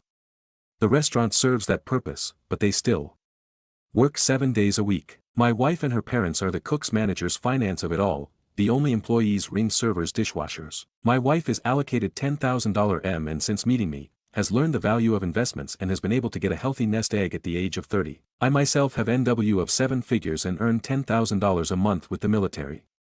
Lots of flexibility and too many 3-day weekends as well. The biggest issue that wife and I are stuck at is that her parents won't budge on anything. My wife is 30, I'm 31, no kids. I want to take my wife on vacations abroad, trips with our friends, use our weekends to explore our state, plan for a baby, but no, the restaurant comes first. Her parents 100% won't consider hiring another cook or manager either, nor are they willing to take the weekends off, nor one random weekday off. The worst part is the constant moving goalpost. When we first started dating 3 years ago, they said they'd sell the restaurant by this year. Now they want 5 more years, but they also want a grandkid soon. But don't get pregnant until after 5 years. I left active duty to join the Guard to be permanently here to support it, but I feel like I'm now collateral damage in my wife being absorbed of her life essence and dreams. Should note that my wife's family and I are both Korean American, so I can understand some intricacies. I even thought about spending my own money to salary a chef for them to replace my wife. Nope. It then further pains me that aside from the luxury goods the parents enjoy, their 2-week vacation is always to the same place, Las Vegas, and they love gambling. It's free for us. We get comped. I'm adamant that's ridiculous, and I've brought up the ludicrous nature of that since hundreds of thousands of dollars, if not millions, have gone back to the casinos in the decades of gambling. What am I not understanding? What can I do to facilitate freedom for my wife and I? Stories number 30. Can I refuse an offer unless the buyer will use it as a permanent residence? I have a small cottage on the Oregon coast a few blocks from the beach. I have spent years fixing it and pouring my heart into it. Now my aging mom is moving here after my dad's death, and we've purchased a larger house to live in together, and I'll be selling my home. There's a serious housing crisis in the whole county due to all of the short-term rentals and investors. Most of the houses here are vacant 80% of the time. We, as residents, hate it. I won't get into all the reasons why. Is there any way to sell my house with a primary residence requirement? Am I allowed to ask a prospective buyer how they plan to use the property? I'm not an especially motivated seller, and I'm willing to wait for the right offer. I do have an agent that I trust, but I'd like to hear from others before I bring it up with her. The house isn't listed yet. Thanks in advance. ETA, I appreciate the input. I'm definitely not wanting to try to enforce anything or put legal restrictions on the property. I know circumstances change. I'm just hoping to weed out the blatant investors if possible. And I have zero interest in being a landlord. Stories number 31. I steal from work, but they deserve it, so I won't stop. I work in a restaurant inside a busy shopping center. I've been working there for like 2+ years now. Within these 2 years I went to work somewhere else for 2 months, and when I came back the place was under new ownership and management. He used to be a chef in the kitchen and got promoted. The restaurant has a service charge, which goes straight to the house, not shared, which is kinda shit considering every other restaurant I've been to that has service charge, it gets split between the staff, and we also take tips. We are told that we need to put tips in the tip jar. This was a rule before I left, so that at the end of the month it can be divided between the floor staff. The job is min wage, but the tips were a good bonus. Ever since the change in management I've seen the tip jar get full, and get emptied weekly, but for months now we haven't been getting our tips. I brought it up many times over the months but nothing, so I started pocketing my tips soon as I noticed it wouldn't change. And occasionally when we have someone pay in cash, I'd take their payment, remove the service charge myself after and pocket that for myself too. I don't feel bad at all. If anything, I'm just taking my cut back. I'll continue. I do this. I just thought I would get it off my chest somewhere. Thank you for reading. Edit. To clarify, the restaurant service charge is an optional service charge. So when I say I take the service charge for myself, I just remove it after the customer has paid. I wouldn't fuck with the company's books. This is like it never happened. Stories number 32. Aita for jokingly saying I don't allow guests in my house during a family trip. I, 29F, hijabi, went on a weekend trip with my married cousins, their husbands, and their cousins from their mom's side. We were at a restaurant one evening. They were joking about their motel being terrible, and one cousin joked, maybe we'll just stay at your place instead. I just woke up from a nap maybe 10 minutes before we got to the restaurant, and I jokingly replied, sorry, I don't allow guests in my house. It might be worse than the motel you picked. I said it sarcastically, thinking we were still joking around. Later that night, all 3 sisters pulled me aside and told me to be more mindful around their husbands because I might have made a bad impression. They said I sounded unaccommodating and told me they were giving advice, as sisters, even bringing up the loss of my brother. I felt blindsided. I wasn't intentionally trying to be rude, but I was tired and made a blunt joke. I live alone, I wear hijab, and it's not appropriate for me to host a mixed group anyway. I thought it was obvious the comment was a joke in response to their joke. TLDR, cousins joked about crashing at my place. I joked back that I don't allow guests, and later they told me I embarrassed myself in front of their husbands. Stories number 33. My sister is so entitled about her wedding. She said I can't be engaged until after her wedding and can't get married in the same year as her either. I, M29, proposed to my fiancé last week. My sister, F30, is furious that I didn't wait until after her wedding to get engaged. Her wedding is next year. She said I should not be engaged until after her wedding, and that my wedding can't be until 2027 because 2026 is her year. My wedding will be on the last Saturday of November, almost 5 months after my sister's wedding. Hers is on July 4th. At most there will be 25 people invited to my wedding. My sister is inviting over 300 people to hers from what she said, but anyone who is invited to both of our weddings lives locally. My fiancé and I don't have social media and we aren't trying to compete with my sister and her fiancé on Instagram or anywhere else. My sister got engaged on Christmas and her wedding is not until next July. I think it's ridiculous that she says that I'm forbidden from being engaged during all that time. I also think it's stupid that she's trying to forbid me from getting married in the same calendar year as her. Our sisters, F32 and F33, both got married in 2019 only 3 months apart and neither of them were angry about it. My dad and his wife are on her side and my dad threatened to withhold money for my wedding but I never planned to ask him to pay for it. My mum says my sister is being unreasonable and told me to ignore her. I think my sister is being a prat and so is her fiancé. I am not canceling my engagement or moving my wedding to 2027. I don't think I'm wrong and I can't see what the problem is. Stories number 34. Aita for telling my dad I won't come to family gatherings unless it's just the two of us. I'm 28 and I've always had a complicated relationship with my dad, especially after my parents divorced when I was 14. The split was messy, but what really stuck with me was how quickly he seemed to move on. Within a few months, he was living with a woman named Melanie. She had 2 kids from a previous marriage and eventually they had one more child together. From the start, it felt like my place in his life shrunk dramatically. I'd visit every other weekend like the custody agreement said, but it was clear I wasn't part of the main household. Melanie's kids called him Dad before I even got used to their names. They had family photos hanging in the hallway that I wasn't in, and there were vacations they went on that I only heard about afterward.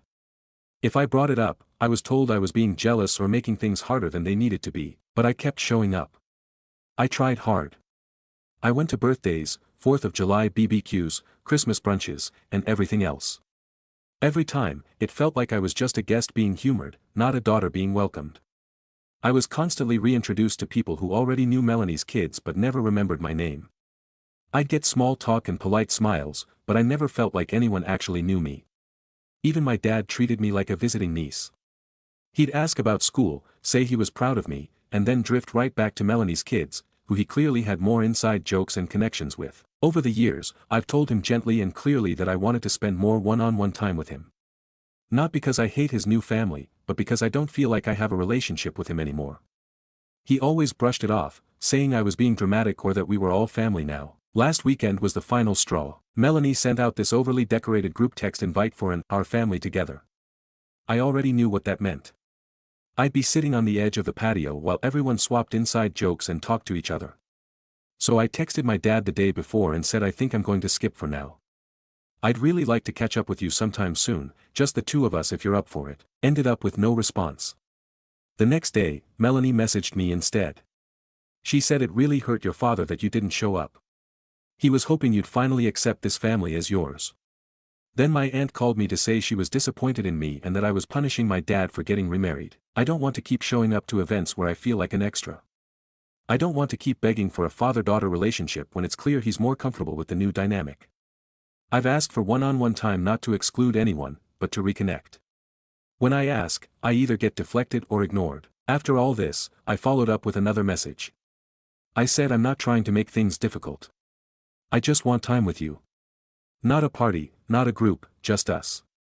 But if that's too much, I understand. Left on read. Now some family members are acting like I'm the ungrateful one. They say I'm being cold and that I should just get over the past. But what they don't get is that this isn't about the past anymore. It's about the present. It's about how I keep showing up for a role I've been quietly written out of. Now that I won't be attending any more of these family events unless my relationship with my actual dad matters. Stories number 35. Best man's speech was incredibly insulting to the couple. I was a guest at a wedding, knew both the groom and the bride before they started dating, and they are both very lovely kind people. The groom's family had an attitude of, it's about time, having seen the groom date people, party in the city, etc. He was not old by any means, early mid-30s. The best man was the groom's brother, and his speech still lives rent-free in my head. He got up and started off with some jabs about typical family brother athletic banter, and then turns to the couple. He goes on to explain that their relationship is similar to how the groom shops at IKEA. You go through the store, so many options, what about that one, what about this one, can't make up his mind, so you keep moving, and eventually you get to the warehouse area where you pick up the parts, and then right before the checkout line you look to your left and see the returns incomplete bin, and grab something out of there right before checking out. He chuckles at this point, and the entire audience is silent except for someone who audibly says, what the F******, and then someone came to grab the mic away from him as he was raising a glass to the couple. His own brother roasted him, and her, comparing her to the last possible option, broken or damaged. At one point family member of the bride had to be restrained from a fight, I think it was her cousin. The buffet line was super awkward right after that, and everyone was talking about it for the rest of the night. Luckily the couple brushed it off and didn't let it dominate the night. I would have been out for blood, but they kept it classy. A distant relative said, "Eve been going to weddings my entire life, ain't nothing as bad as that crap." Woof. Stories number 36. Where did I go wrong today? With my wife after getting a massage she booked for me. So my wife F, 42, booked a massage for me M, 42, a few weeks ago. Before leaving the house she tells me, "I hope you don't know her so that it's not awkward. We have been trying to find a new massage therapist for almost a year. We do happen to live in a small city, so people have a tendency to know of each other through other people, if not directly. My family is very big, as opposed to my wife's which is small." Upon starting the massage, the therapist asked if I was related to my sister. I told her yes and come to find out she knew my family, but I don't remember ever interacting with her personally. After coming home and telling my wife she seemed very bothered by the fact that she knew of me. I told my wife that I don't recall her at all and the last time she was ever around my family was about 20 years ago. Now my wife has lost all her excitement in going to her own massage in a few weeks and doesn't want to hear about how this girl knew me before her and any other story that may go with that. It has happened before where she meets women and they know me or my family and it bothers her. I have not dated the women or had any real relationship with them. What should I do? Stories number 37. Might inherit millions from my mom's rich partner. I don't want to get sued by his children. Situation: I am the early middle-aged only child of my aging ailing mother, mid-70s. Her long-term partner, together 14 years but not married, told her that he altered his will to leave 50% of his liquid assets to her when he, early 80s, passes. He has quite a bit of money so I imagine that 50% may be in the neighborhood of $5 to $7.5 million USD. The partner has 2 adult sons from 2 previous marriages who would be splitting the other 50% plus full ownership of the house. My mother is not getting any younger.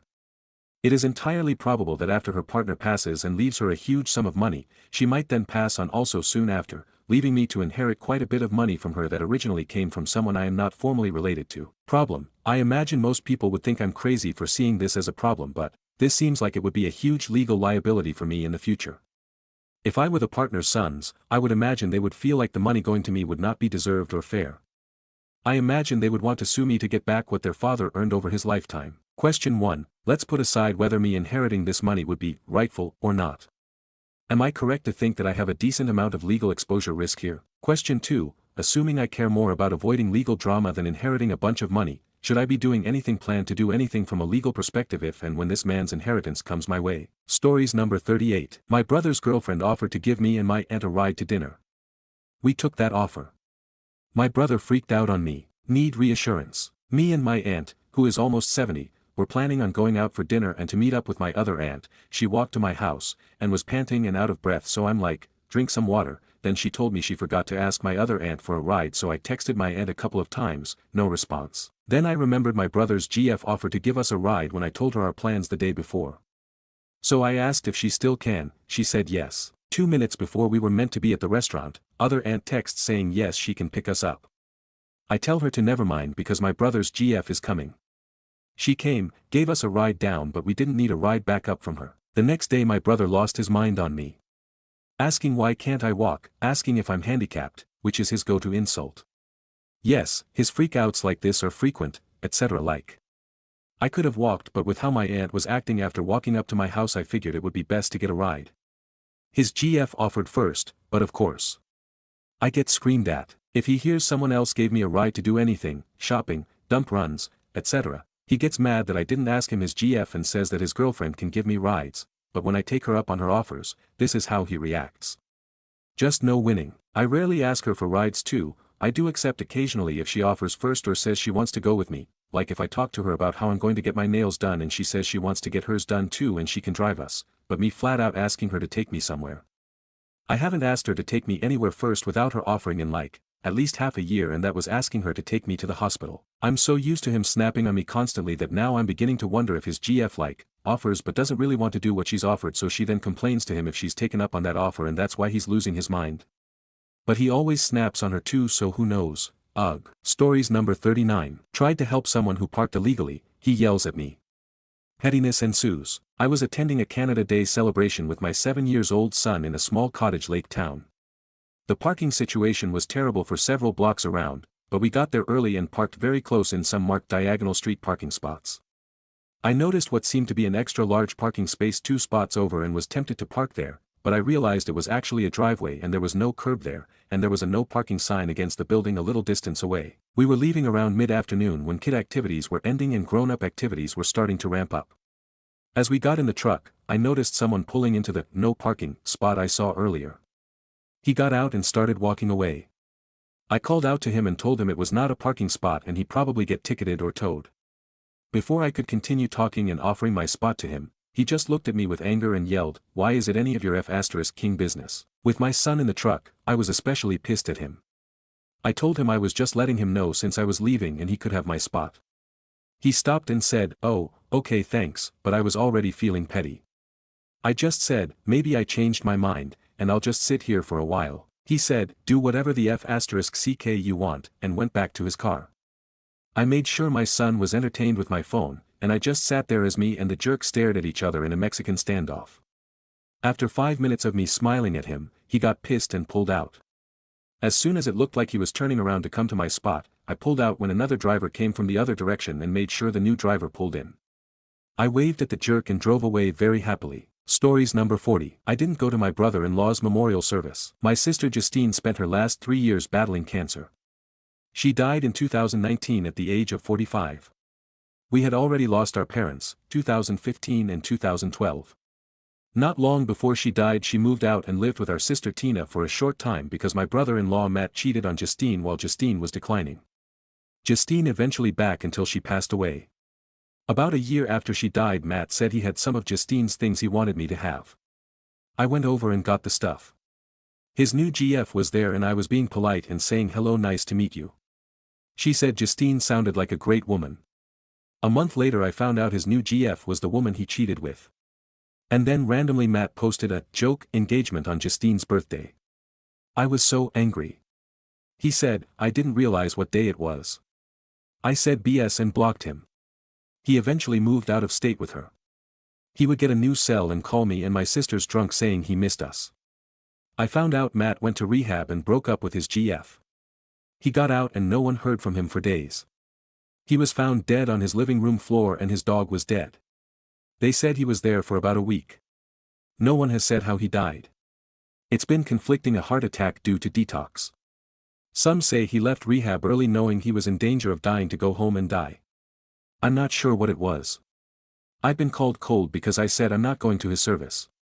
He doesn't deserve my respect. My other sisters ended up not going either. But I was called cold because I said IDC and he didn't deserve respect from me. Stories number 41. Aita for telling my brother his manly pride is getting expensive. I, 28F, went on a weekend trip with my brother, 31M, and a couple friends. We all agreed beforehand to split costs evenly: gas, Airbnb, groceries, etc. The issue? My brother straight up refuses to let me pay for anything if it's in public. Like, we'll be at a gas station and I try to hand him cash and he's like, "No, I'm the man, I've got this." But then in the Airbnb group chat, he's Venmo requesting everyone equally, including me. So I'm basically paying twice, once in the moment, because he won't let me pay, and again after the trip when we split costs evenly. I pointed it out and he just said, "It's about appearances." I finally told him his fragile man ego is literally costing me money, and he flipped. Said I was being disrespectful and I should be grateful he even offers. I told him I didn't ask him to be some macho wallet, I just want to pay my own share like an adult. Now my mom's involved, of course, saying I should have just let him feel useful. I'm honestly so done. I didn't ask for a free ride. I just want to not be charged for things twice because my brother is allergic to the idea of a woman paying for gas. TLDR, my brother won't let me pay in public because it hurts his pride, then turns around and charges me anyway. I called him out. Now he's offended. Stories number 42. Aita for asking for my dress back from my seamstress. Okay, I haven't actually done it yet, but I'm debating it. Aita for asking my seamstress for my wedding dress back and taking it to another seamstress. I had my original consultation on May 20th. I don't need too much detailed work done other than taking it, hemming and maybe cutting down the train. The only detail customization was that I want to add a lace trim to the hem of the dress. I left the dress with the seamstress and she said she would keep me updated when she found fabrics for the trim. Fast forward to June 6th, I haven't heard a peep from her. I reach out and ask if she is ready for me to come in for a fitting soon or has any updates. She responds 2 days later and says, not quite. I reach out again on June 24th to let her know I'm available anytime the following week if she wants me to come in for a fitting. No response. I reached out again today to ask for any updates. I reminded her I have exactly 4 weeks until I need the dress finished and apologized if I sound nagging, but that I was just getting short on time. At this point, I'm almost ready to ask for the dress back and just drive an hour and a half to an extended family member's house that I know would have it done in time. Am I stressing for no reason and overreacting? Stories number 43. My parents are so weird, like I don't understand their parenting. I just don't understand my parents or their parenting. It's honestly so weird to me. They're the kind of parents who think that life skills and emotional maturity just magically appear when you reach a certain age. They don't teach you anything, they don't practice anything with you, they just expect it to fall into place somehow. When I was growing up, and I'm a woman by the way, I had to teach myself how to properly take care of my hygiene. I didn't know what I was doing, and I smelled really bad during middle school and even part of high school. I didn't know what self-love or self-worth was. I didn't know how to manage emotions or regulate myself either, because my dad would just lash out and yell at us all the time. He'd come home and call me all kinds of names. I didn't learn any real life skills. Practically everything I know now, I learned from my best friend.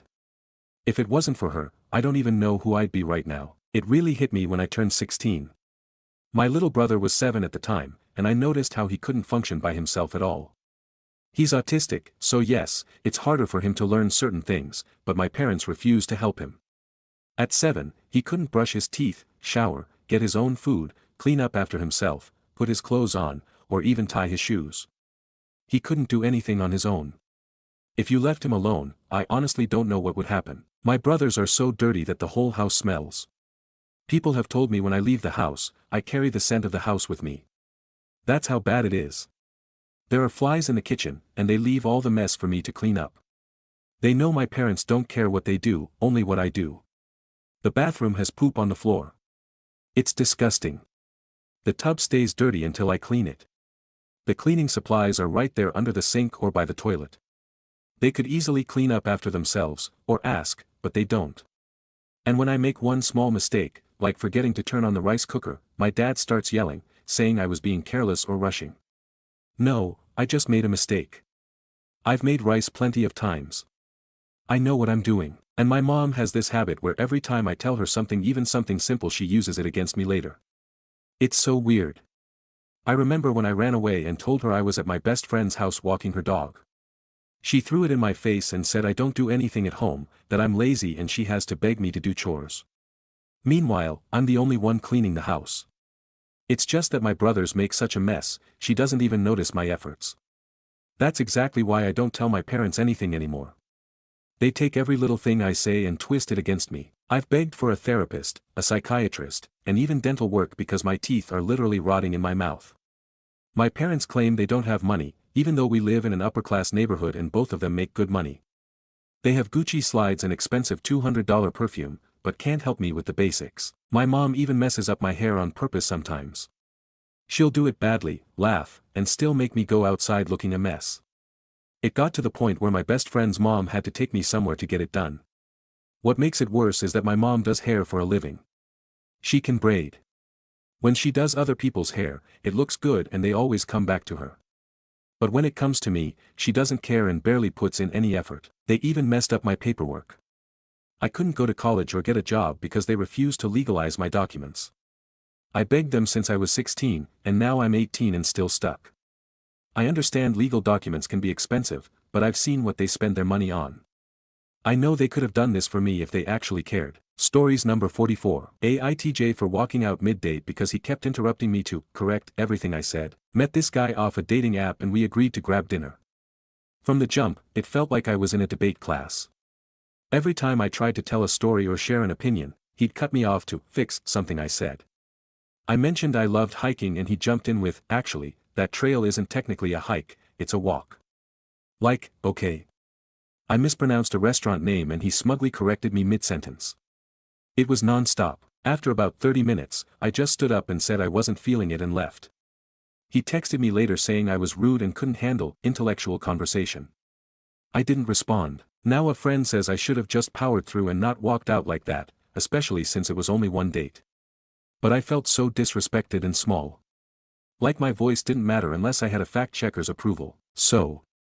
AITJ, stories number 45. She wanted credit for my work, so I gave it to her. There's this coworker in my department who's notorious for swooping in last minute and polishing up projects just before deadlines and then taking all the credit when presenting them to leadership. It happened to me one too many times. I did the bulk of a project, research, design, data analysis, the works. She added a few bullet points to the summary slide and slapped her name on the email to the execs. So for the next big assignment, I let her do it again. I sent her my unfinished draft. Saying I was running behind and needed help, she jumped at the chance. I completely stepped back and gave her all the credit, even encouraged it, except I knew the data was flawed, on purpose, nothing crazy, just off enough to collapse under real scrutiny. She presented it with pride at the all hands. The department head asked one question she couldn't answer, then pulled up the source data and the loopholes became obvious. She stumbled, flustered, ended the meeting early saying she'd circle back. Later that week, I was asked to quietly step in and fix the report. No more stolen credit since then.